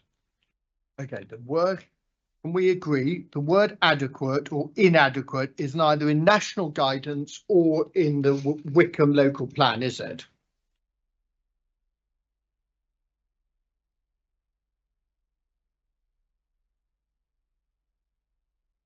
No. And therefore we can agree, can't we, that the reason of refusal is predicated on a false interpretation of policy. That's the only logical outcome, isn't it, Mr. Tester? My view isn't that that's not the case. It's predicated on ensuring that the development simply achieves adequate, safe and suitable access that complies with relevant design standards to encourage the use by walking and cycling. That's not the allegation there. The allegation, we've been through this. Let's not go over ground we've agreed. You've accepted that the test of adequacy of provision is not in national guidance or the MPPF. Sorry, or the development plan. Therefore, the only outcome is that reason of refusal 5 is based on frankly, an interpretation of policy which is not supported by either national guidance or the development plan, is it? I would say adequate means that it doesn't comply with standards, whether it complies with standards or not, and whether it's sufficient to do what it's intended to do. You can put all sorts of I'm not interested in your interpretation. That's my interpretation. In policy, when you accept that there's no basis in the development plan or national guidance, therefore it has bears no relationship to the relevant policy, does it, Mr. Tester? It must follow. It's a yes. No, I think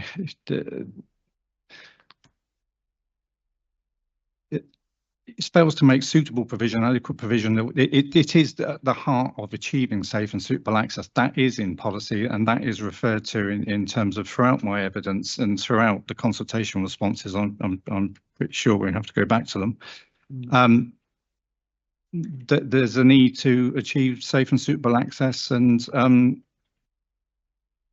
access by sustainable modes. Now, we can agree also, let's just deal with a few matters.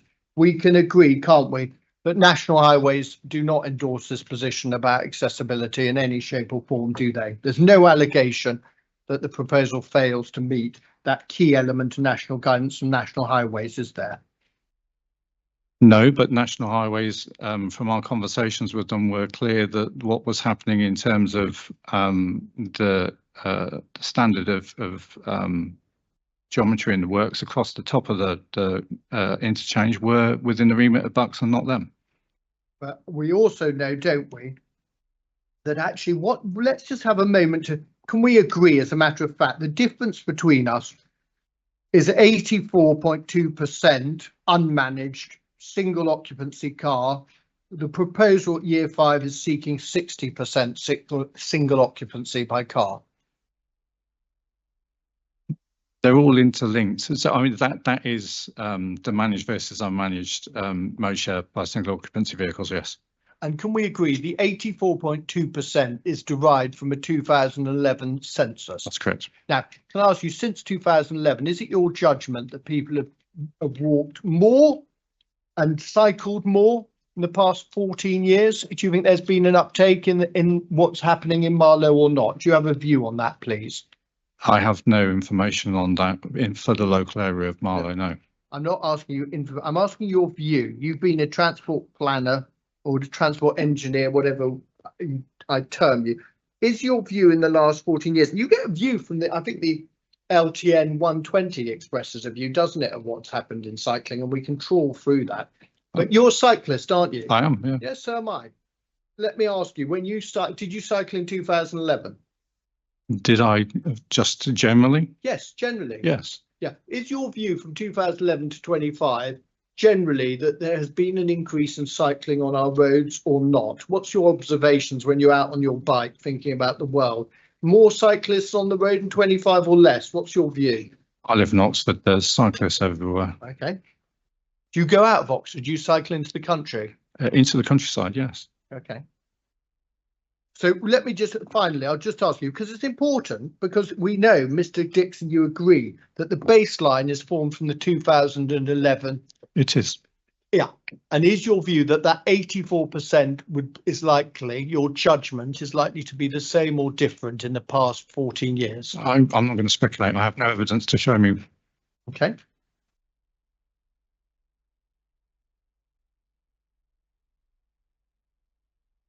Now, let's just look at, can we just look, could you take up Mr. Dix's rebuttal, please?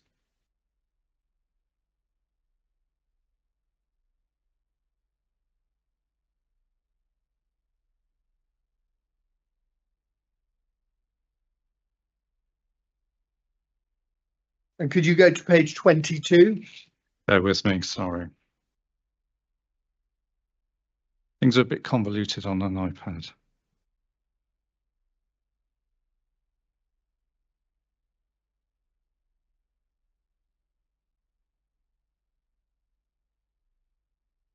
Page 22.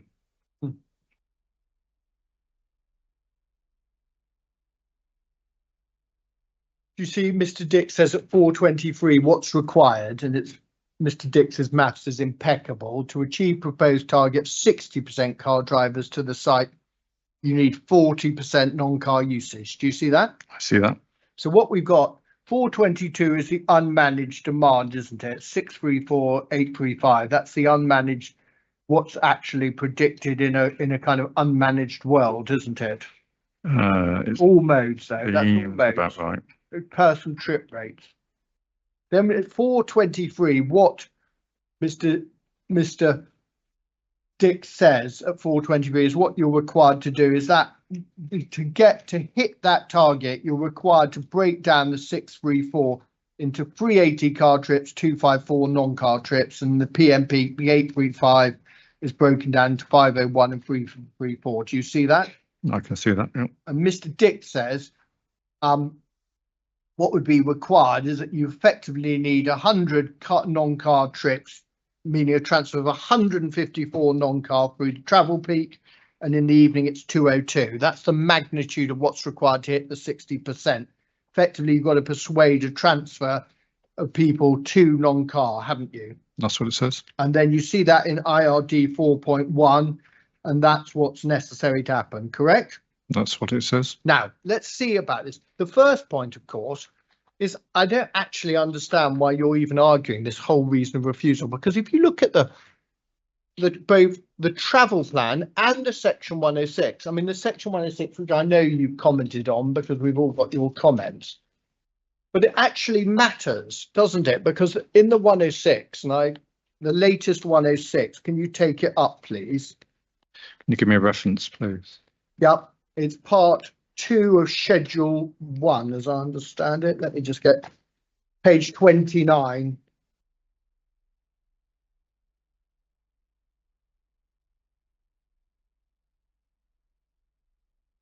Actually, yeah, schedule 1, part 2. So CD 12002. Yeah.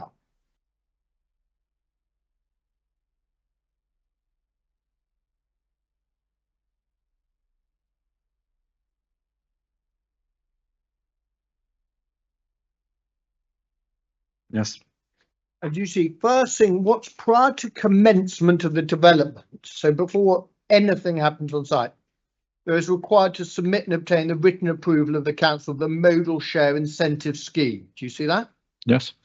Modal share incentive scheme on page 11 of the definitions requires, in accordance with the travel plan, to encourage sustainable travel and that no more than 60% visitors to the development arrive by car. Now, 2 points here. Firstly, you made some point on Friday about it will only apply to permanent staff. We don't accept that. I don't understand why you say it only applies to staff. Why is it your view that the 60% only applies to staff, where it says visitors to the development?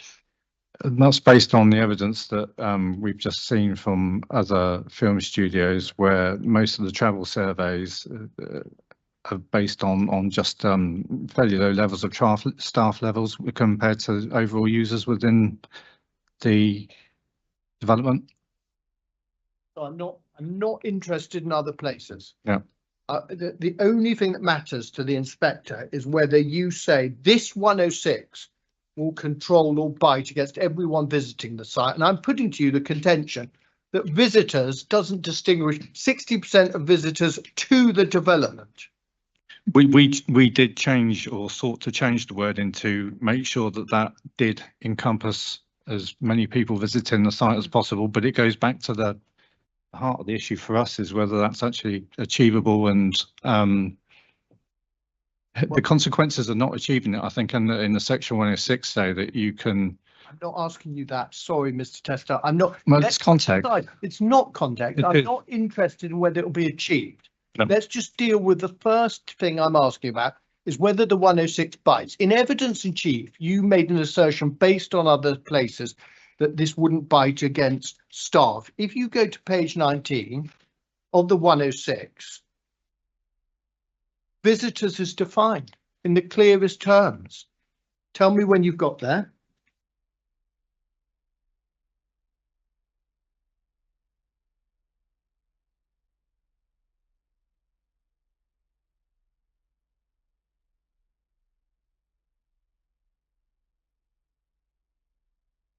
Yes.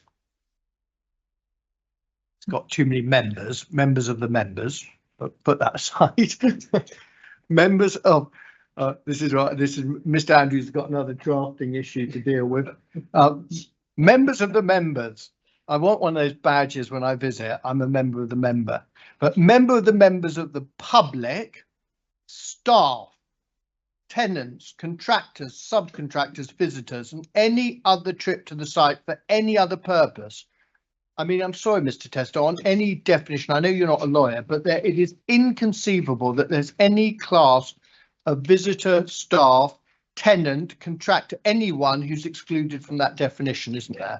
And if you think that, sorry, John, no, you answer. I apologise. Yes, it's been expanded through negotiations to cover as many potential visitors to the site as possible. Yeah. Well, not as many.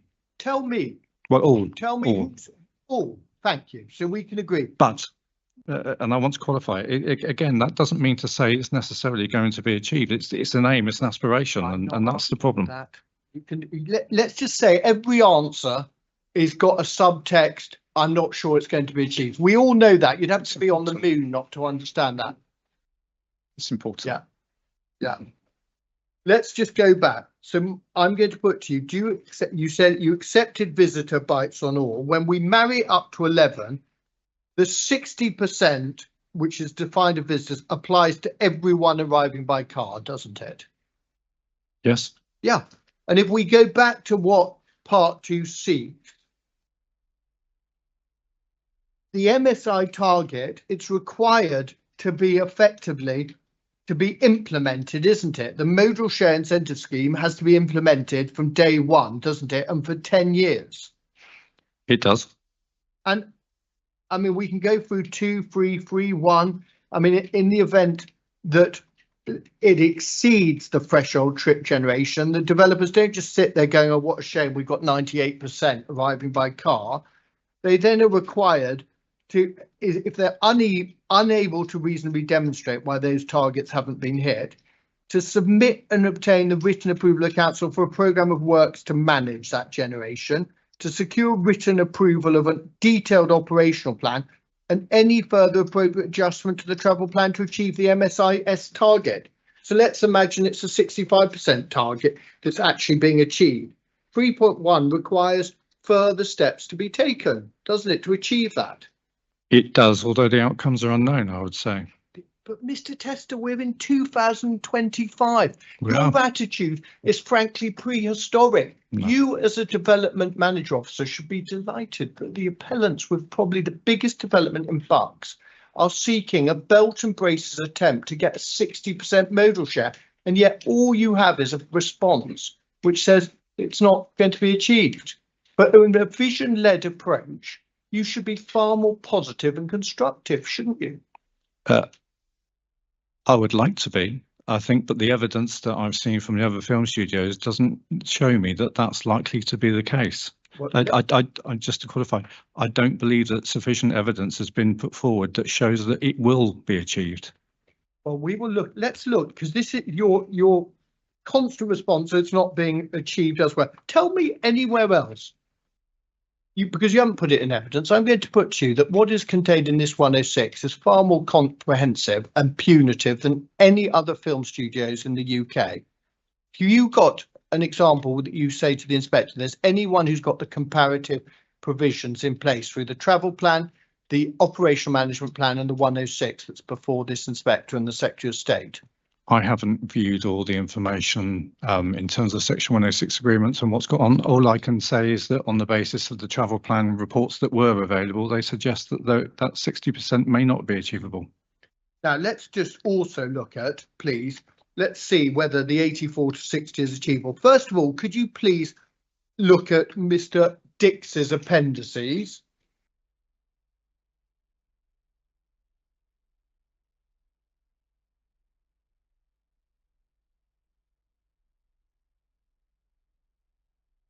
And could you please take up Appendix 12, which is the carousel letter?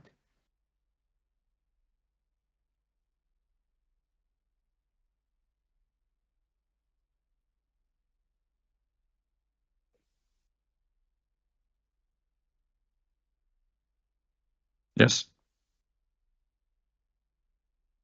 This is a letter written to Holly Dutton on the 15th. Carousel are the operators of the local bus services, aren't they? They are. And we write this letter of support to the determining planning authority. And then they go on to say, do you see the fourth paragraph? The appellant is seeking to pursue a vision-led approach. This puts explicit primary reliance on maximising the contribution of sustainable modes set to meet mobility demand. Such an approach entirely aligns with the existing policies set out in the LTN, which governs the approach national highways will take, etc., etc. The key axiom, do you see that in the third paragraph of the second page of vision-led, is to ensure that walking, wheeling, cycling and public transport must be the natural first choice of all who can take it. And then we believe that the Marlow Studios proposals benefit from a location that can be made very sustainable. And where the proposals set out a visionary transport package that does indeed maximise the use of sustainable modes to the site. So it's quite important, isn't it, for the Inspector and Secretary of State to note. In contrast to your judgment, the local bus operator calls it a visionary transport package, don't they? They say what they say in their letter. Is it too difficult to say yes, Mr. Tester? I just think it, again, context. They are the bus operator who are going to be providing a bus service for this site. Why is that context?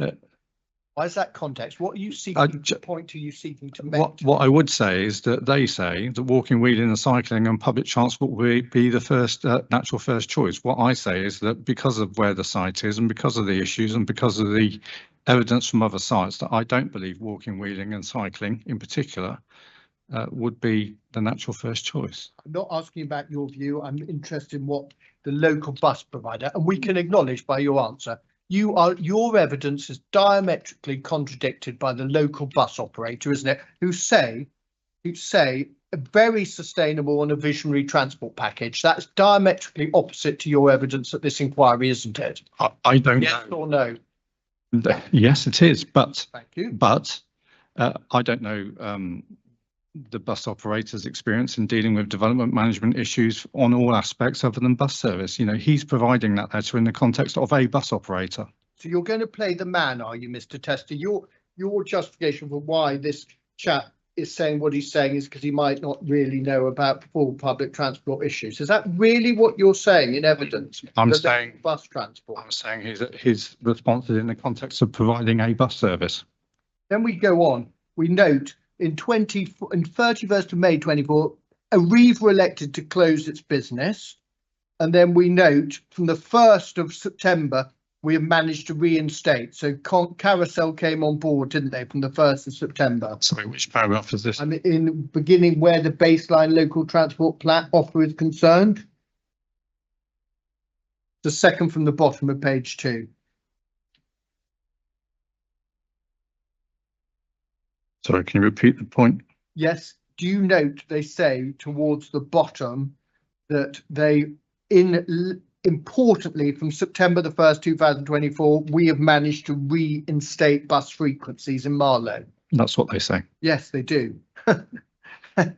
And then we go over the page and we see what will be offered, and we note the Marlow to West High Wycombe service, which will be in phases. We then note the direct bus link. We then note the links between the site and Twyford at every 30 minutes, the Hopper local service. And then in bold, you see in this paragraph, it is important to highlight, we consider this presents very evident and material wide benefits to the locality that could not be secured by any other credibly imaginable means. That's the judgment again of Carousel, isn't it? That's what they say. Yeah, they do. And look at page 4, the 4th paragraph down, the package offers. Do you see that?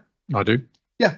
And the package offers the basis to transform the public transport offer between Marlow and High Wycombe in particular, and would also serve to address a significant wider gap in the high quality public transport connectivity between High Wycombe and Maidenhead.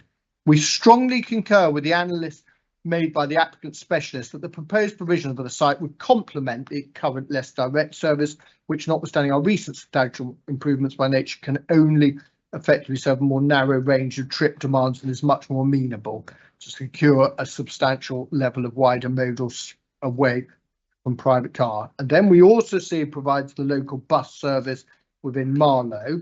And let's look at the next paragraph, the nature of the bus service package proposed and the minimum 10-year commitment to maintaining represents an exceptional opportunity to positively rebalance the mode choice in Marlow away from personal car use.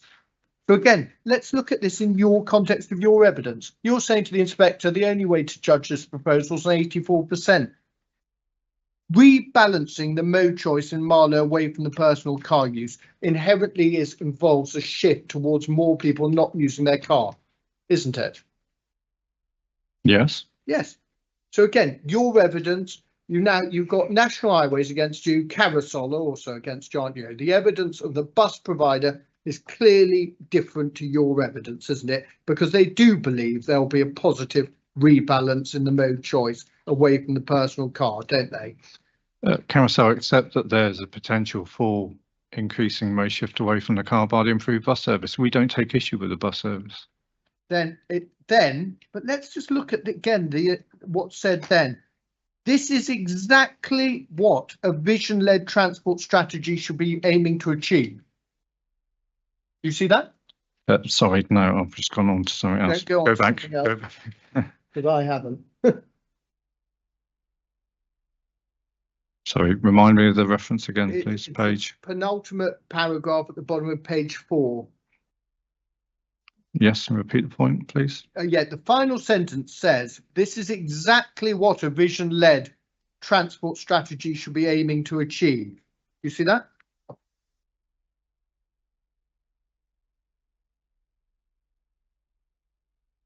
I don't. Bottom of page 4. No, second last, penultimate paragraph of page 4, please. Okay, yeah, sorry. Yeah, this is exactly what a vision-led transport strategy should be aiming to achieve. That's what it says. Okay, now can I just ask you, what weight do you say the inspector should give to Carousel? I mean, you made the point about you're not sure how much the chap knows about, but what weight do you say the inspector should give to the views of the local bus operator in this matter of assessing the sustainability of the site? What's your judgment, please, Mr. Tester? It's not my judgment to give a judgment of weight to that. It's evidence that needs to be weighed in the balance. You're not offering a view? No. All right, next point. Let's not leave it. I'm not going to let you leave this yet, I'm afraid, because let's look at over the page 5, third paragraph, where this development is concerned. Yes. Where this development is concerned, a 40% target sustainable mode share is considered to be highly ambitious given the site's location and the specialist workforce required. However, if vision-led transport strategies are indeed to be pursued as a key policy approach to support sustainable development. This level of focus on sustainable modes is no doubt commensurate with what ought to be sought from other major development sites in future, not only to meet climate change policy goals, but also to ensure that future demands made on local and national highways networks are first contained within existing levels and then damped to an extent that starts to permit much more consistent, reliable journey times for all road users, including bus services. Whilst I put aside achievability, that judgment on what one needs to do to get vision-led transport strategies is spot on, isn't it? Except that there is a So yes or no? Let me read it again.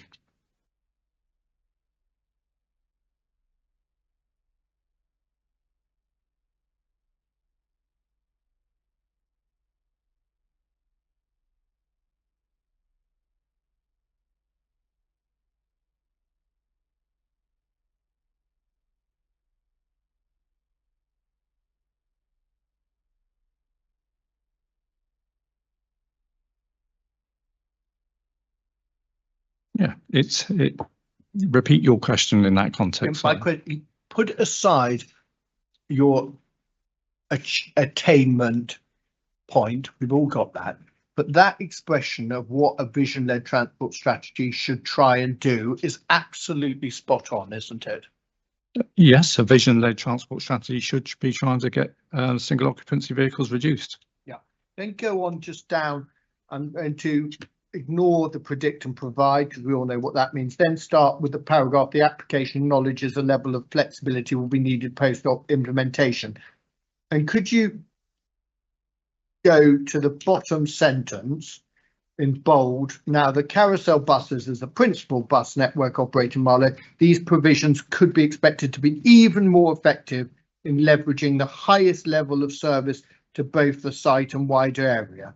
That's an important view articulated by the local bus operator, isn't it? That's what they say. Yeah, and then let's just see on the penultimate paragraph on page 6. With all this in view, we wish to provide the strongest level of assurance that not only is a very high public transport mode share possible to the proposals, but it is also sure to achieve a substantial shift in travel behaviour among a wider population for whom currently driving is the only realistic choice.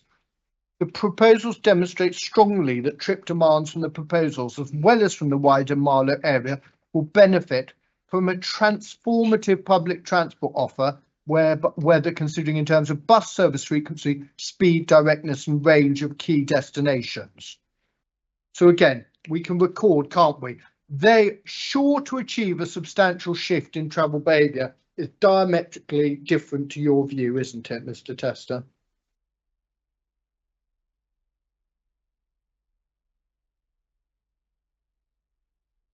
It is, yes, but they are writing in the context of a bus operator that's going to provide a new bus service, and we accept that it's a good thing.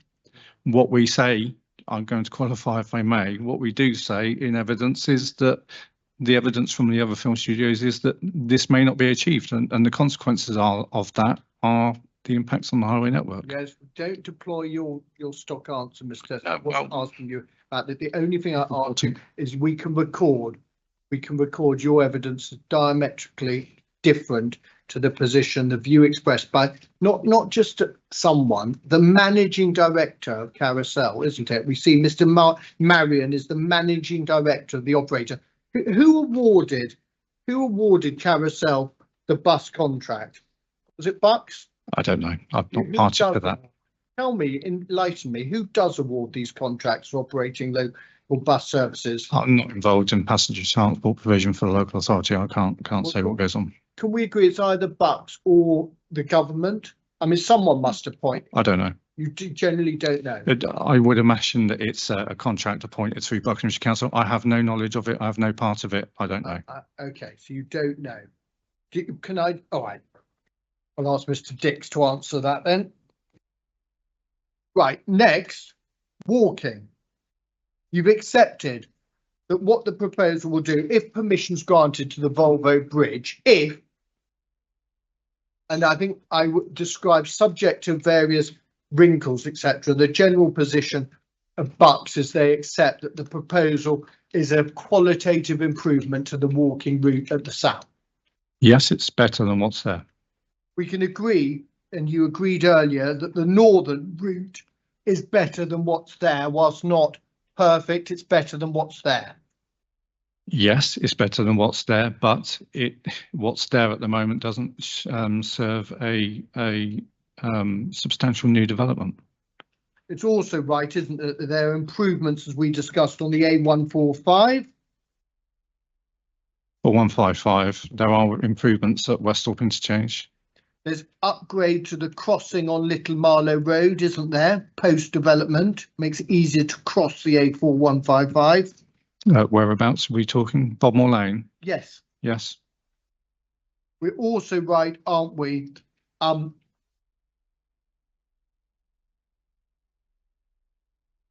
I'll come back to that. Then in relation to, you mentioned quantitatively that people will have to cross. You have let's just look at your photo, which you've got the 4. Remember your 4 bobbles where you show the crossings that will need to be undertaken. Let's just get it in your evidence of the Westhorpe interchange and the 4 spots. Let me just find the reference, which isn't to hand straight off.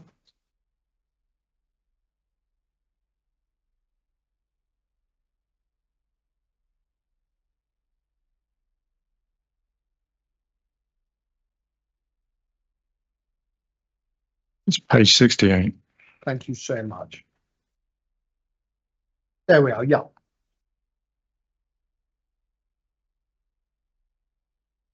Now, in order to get, if you're coming from Marlow, let's imagine I'm just starting work at Marlow Studios. You've got to walk up the A4155. Your crossing 4 is effectively, that's crossing the Parkway roundabout, isn't it? Yes, and the crossing there depends on where you're coming from. If you're on the northern side, though, what you're actually crossing on that roundabout is the gate, isn't it? It's the gate to that kind of yard.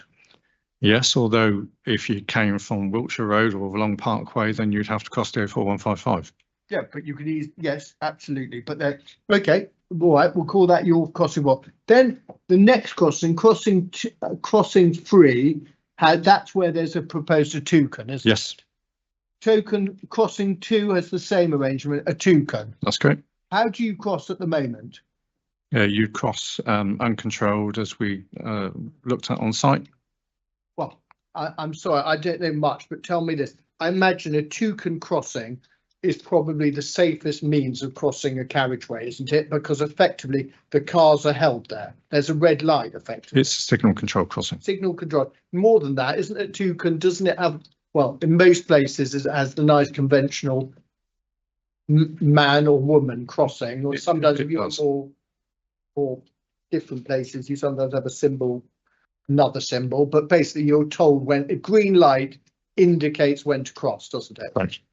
And so in those two, the A44, I mean, this great barrier you talked about in chief, frankly, the imposition of 2 toucan crossings, it couldn't be more suitable for pedestrians and cyclists to cross, because they take precedence by definition over cars, don't they?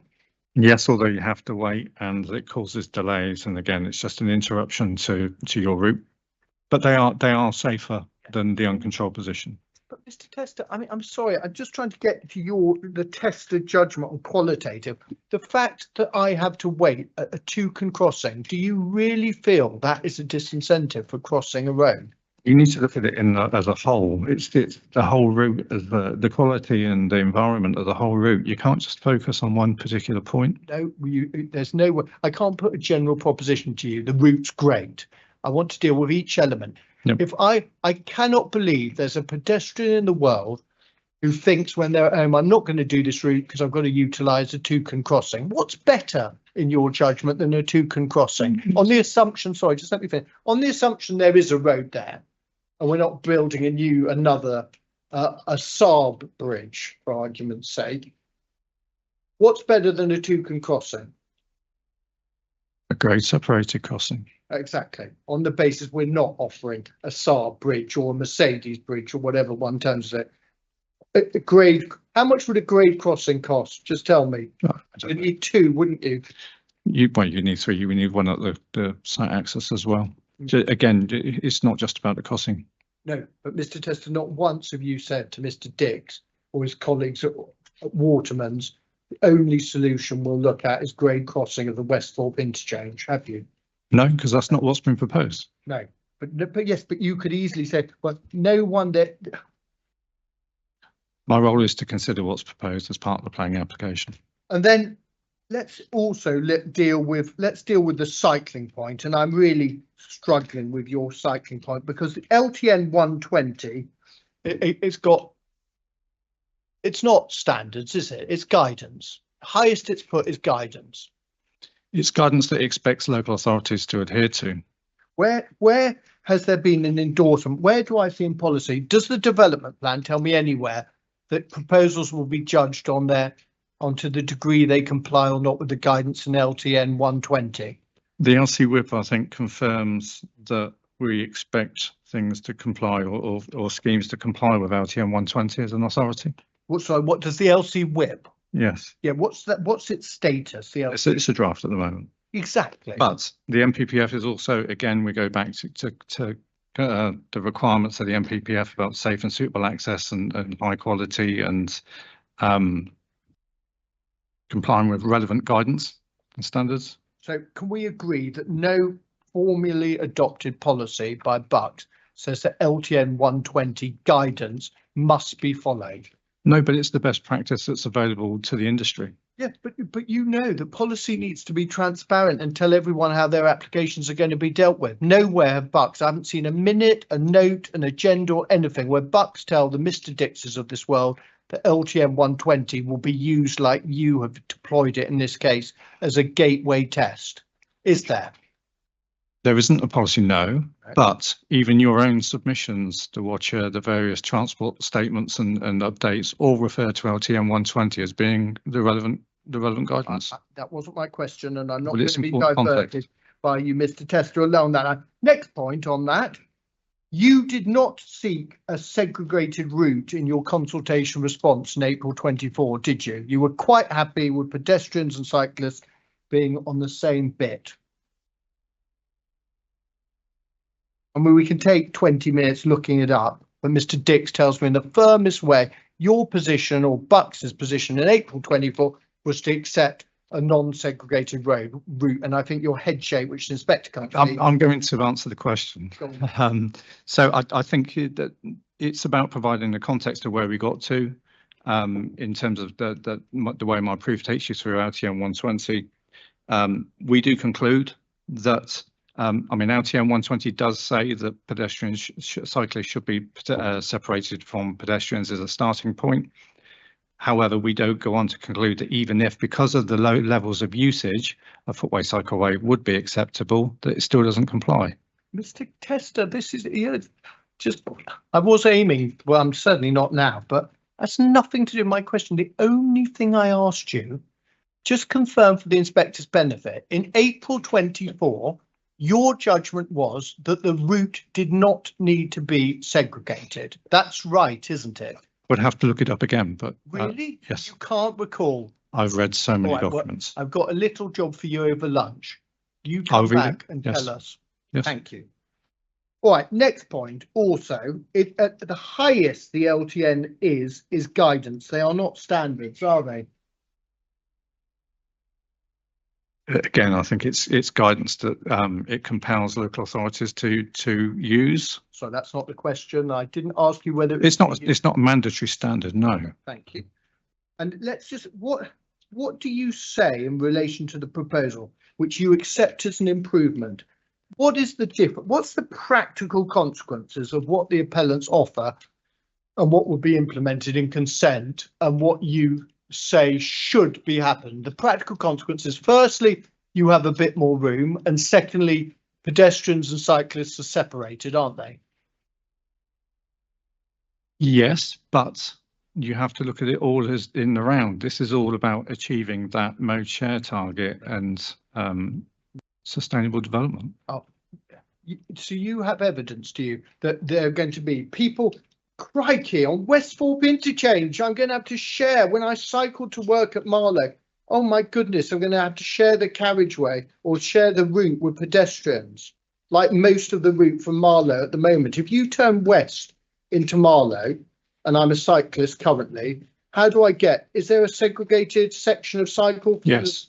From the round all the way in? Not all the way, No. and No. there is in part by the school. Yeah, by the school. I mean, about 10% has a segregated area by the basically the sports pitches by the school. That's the extent of segregation. If we look from Westthorpe Interchange to Marlow High Street, probably 2% or 3% of that route would be segregated currently, isn't it, Mr. Tuff? I don't know the percentage, Well, but there's do a you think part. I've It's, gone it's, mad? it's evident from Google. Do you think I've gone mad, or that's a fair estimate? 2 or 3% is segregated currently. It's quite low, yes. Yeah, thank you. Right, let's just, because we're all so looking forward to lunch. Mum, I'm afraid the bad news is I will still have a section after lunch. I did have 4 hours, but let's try and do the studios before lunch and then we'll break. It's 1:45. Let's try and do this in 15 minutes. Right, comparators. Let's just have a section on comparators. I'm going to put to you, Mr. Tester, that all that evidence of Pinewood, Elstree, Shepperton and Holyport is completely irrelevant as to whether 60% will be achieved, because none of them are comparators for the following reasons. The first, for example, Pinewood. Pinewood is incredibly historic, its evolution, isn't it? Didn't commence, has no OMP, does it? I don't know if it has an OMP, but it is historical. You're correct. Yes. Yeah. You don't know. I've only read the travel survey report that was available to me. Yeah, that's the only way. And that travel survey report is the only evidence. 86 employees, isn't it? Something like that. Yeah. Yeah. Have you, from what you've understood about the film industry, is that the employers, those 86 are full-time permanent employers of Pinewood, aren't they? Yes, and I think it's So similar about Shepperton. Your evidence at Pinewood does not relate to anyone who comes in to work on a production and their modal split, does it? Because that wasn't covered by their report, presumably because they couldn't control that. But yes, but we've agreed. You've agreed. We do control that.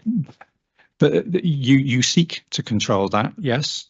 Whether you do achieve the end outcome is the important consideration. No, it's not the consideration that we're talking about here. Control.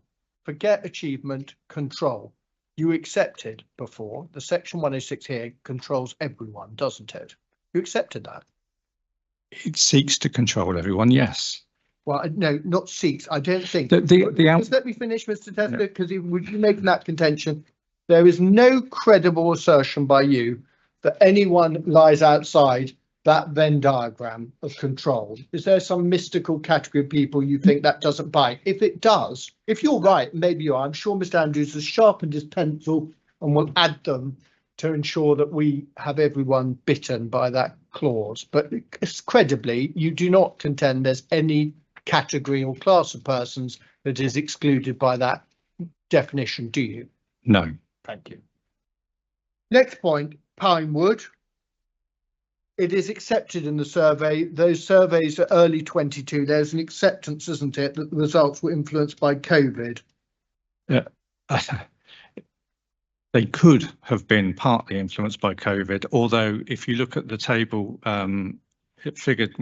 table in page 32 of my proof, it shows that from 2013, there were 3 different surveys, 2013, 2016, 2022. So certainly the first 2 would not have been covered by COVID or any affected by any way, and they still show a high 80s by car. Do you know, does Pinewood have an operational travel plan? It has a travel plan, yes. What's the aspiration, the modal share aspiration in that travel plan? I can't recall the aspiration, but I do know that the outcomes of that are that they haven't. I'm not asking you that. Bear with me. I'll read my relevant part. Yeah, read your notes and tell us what the aspiration is in the Pinewood travel plan, please, for SOVs.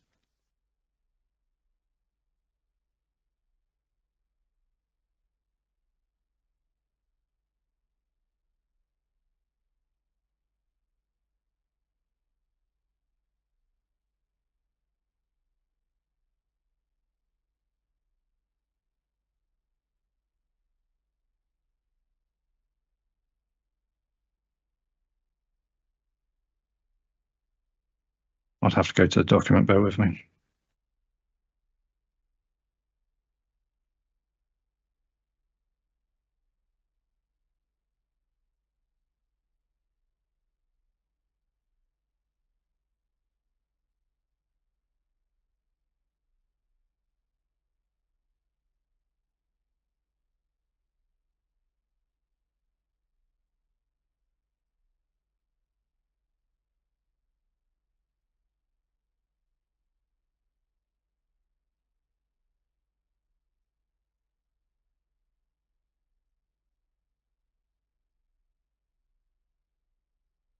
I mean, the report, the travel survey report just states what's happened. It doesn't actually say what the target is, I don't think. Yeah, that was my instructions. Does not set a target. Also, No, sorry. Sorry, I apologise. I thought you finished. It doesn't say what the target is. Doesn't mean there isn't. Okay, well, come back Yeah. to us and tell us, because it's a factual matter and it must be right that the inspector has the most up-to-date evidence. If you think there is a target, come and tell the inquiry. Could you do that over lunch? Can I give you that task? Please, because do come back if there is a travel plan target that applies, because I'm putting to you that there is not, and if it's wrong, the inspector must know. Also, we can see from your figure 1, I mean, without putting too fine a point on it. Bear with me.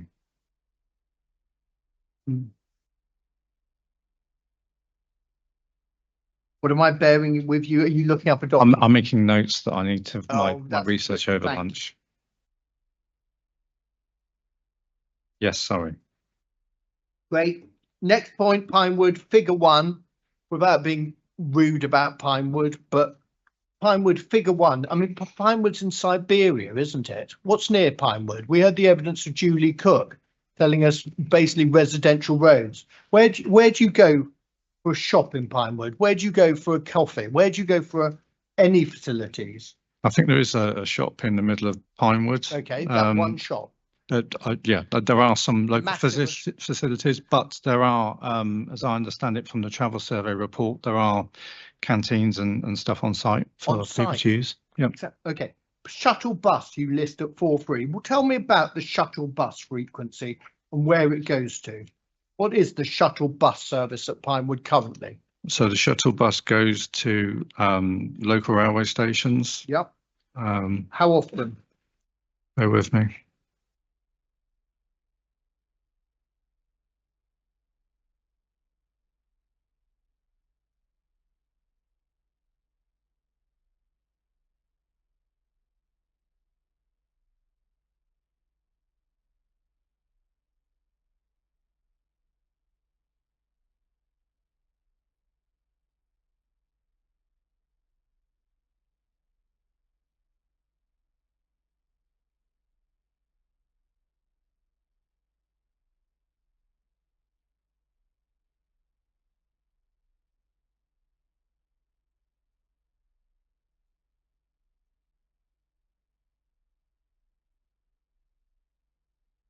So I think at the moment it goes to Uxbridge station 6:45, 700, 7:10, 7:20, 7:40. So every 20 minutes or so, I would suggest.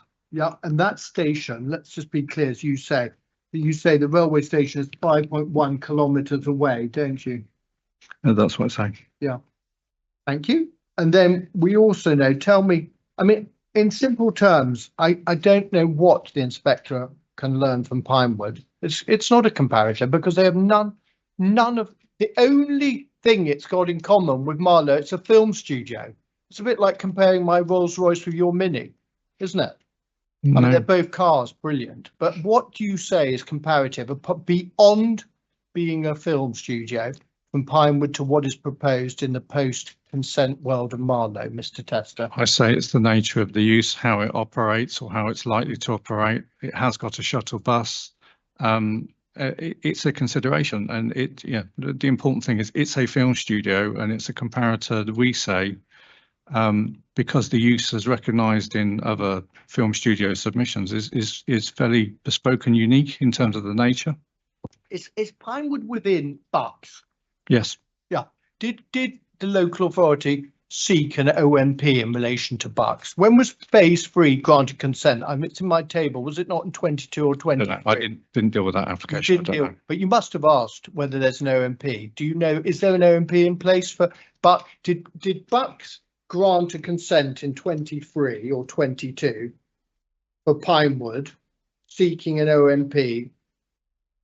I've just said I don't know. I didn't deal with that application. I didn't deal with that application. No, I know you didn't, but I've So I wouldn't thought in the course of 3 years of dealing with this, as you say, it's your judgment that it's a comparator, not ours. Your judgment it's a comparator. I'm astonished you didn't phone up the officer and ask, what approach did we take to Pinewood? Did we ask for an SMP? Did we ask for an OMP? Did we ask for a travel plan? Did we ask for a target or not? You have no evidence on any of those factors, do you, in relation to a film studio's granted consent in the past 2 years by Bucks, do you? No, I have a travel survey report that's recorded what has happened at Pinewood Studios over 3 different years, and that's been used in around with the other film studio information that we have. Now, let's then move on to Elstree. And actually, Elstree, in a sense, Elstree's helpful, isn't it? Because what you've got for 16, Elstree shows a 67.5% car drive split. So Elstree, there are film studios before this inquiry where 67% can be achieved, can't it? I think, yes, Mr. Dix says that or recognises that that's in a high street environment. That's not the same as Marlow, in my view. Well, high street environment. Well, the inspector's been to Elstree, and she's going to have the pleasure of going to Elstree, and we can see that. But what we can note is your evidence is based on the census data that there is a site which can achieve 67% car, which obviously 32.5% is other means, isn't it? Yeah. Yes, in a high street situation. That's not where we are in Marlow. Yeah. And so that shows you accept the ability to influence driver choice depends on the characteristics of a site. And your view is, you say the reason why it's doing so well is because the characteristics of the site are favourable to using the car less. The characteristics of the site and its location. Next, let's go over to Shepperton now. Table figure 5. Again, Shepperton. Tell me, Shepperton. Do you know, is there an OMP at Shepperton? I don't know. You don't know. Do you know if there's a travel plan at Shepperton? Yes. And does it have targets? Yes. And they are? Good question. You say at 421 about the travel plan. The Shepperton Studios they had an initial target of a 10% mo shift. 10%. Thank you. Again, now let's turn your Elstree point. Figure 5. Elstree, Shepperton's literally, we can see Shepperton railway station. Beyond that, it's almost in the middle of nowhere, isn't it? Where are we looking? I mean, looking at your figure 5 on page 36. I wouldn't say Shepperton's in the middle of nowhere. It's attached to a residential area. It's not severed or segregated by a major road network immediately next to it. So it's in the middle of a residential area. Maybe a member of Part Homes who came the other day asked for comparators will be interested in that. But okay, so you don't accept that. What OMP? We don't know, do we? Whether phase 2 was subject to an OMP or had any requirements in the section 106 relating to mode of travel, do we? I was looking at the travel plan itself and what that showed us.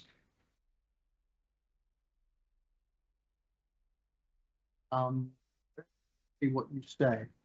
You don't say what this travel plan says in terms of targets, but you do say actually. I do. 427 and 429 that the Shepperton Studio by 10% by the date assumed for full occupation.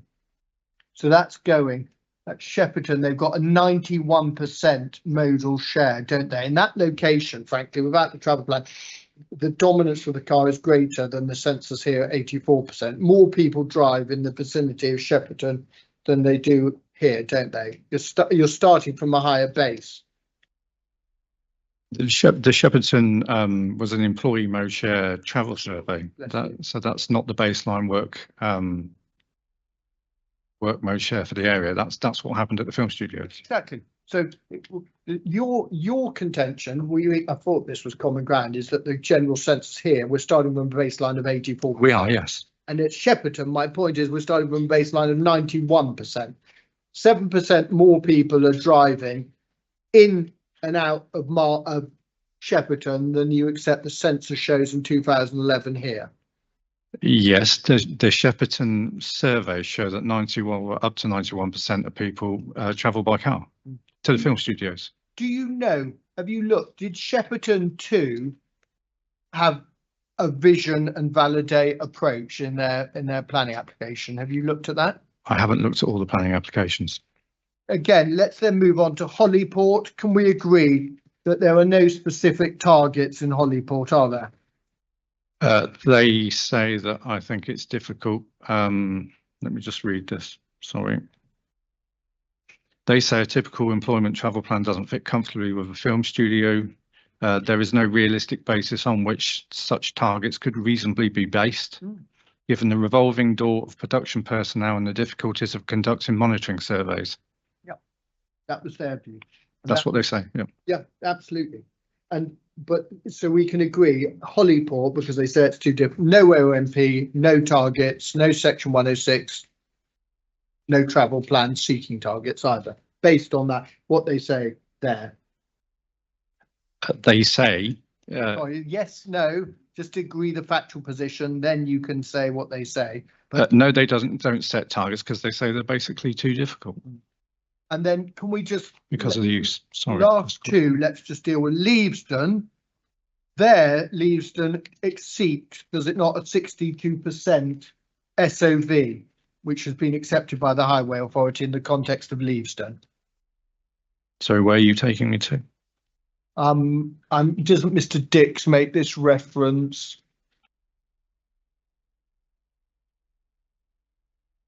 Yeah, 4.48, please, of his rebuttal.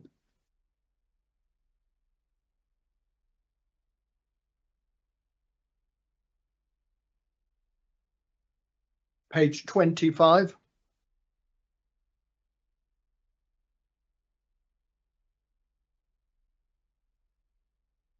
Yes, I'm there.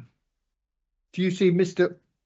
Dix tells the latest travel plan for Warner Brothers? This is in relation, you know, they've got an expansion basically, and we can see from the Hertsmere, or is it Watford? But we can see the 22 prefix, which assumes it was an application made in 22 for additional sound stages.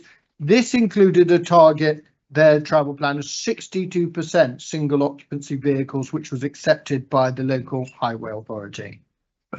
Target, yes. Yeah. Again, I'd say Warner Brothers is quite well related to the existing urban area. They do say the original single occupancy, this is in Mr. Dix's 4.49.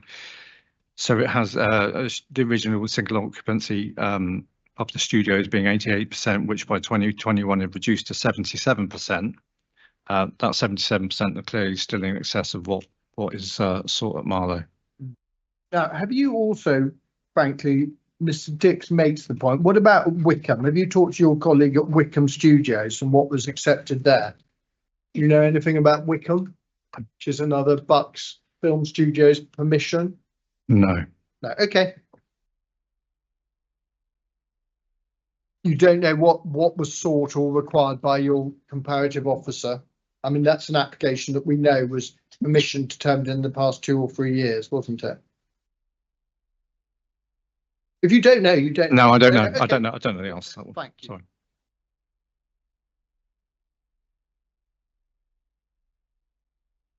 Thank you. Right. Let's then please. Can I just ask you, do you think a vision and validate, before we stop for lunch, do you think a vision and validate approach should set targets as a matter of philosophy? Do you think in 2025 it is right that any significant proposal does not seek or aim to change the modal share? Or is it is it right that they seek to change a modal share? Yes, we can agree on that. Your point, therefore, is not the aspiration, it's the ambition Yes. Okay, fine. Right, after lunch, you'll be pleased to know we've only got one more topic. We're going to deal with the severe impact and your points, various points there. And I think probably, hopefully, we'll do it within half hour, 45 minutes. So I haven't slightly overextended. I've overextended my optimism at 10 o'clock, but not my historic optimism. That is correct. I'll let you off. Okay, we'll stop for an hour and we'll come back at 2 o'clock. We're adjourned until then. Thank you.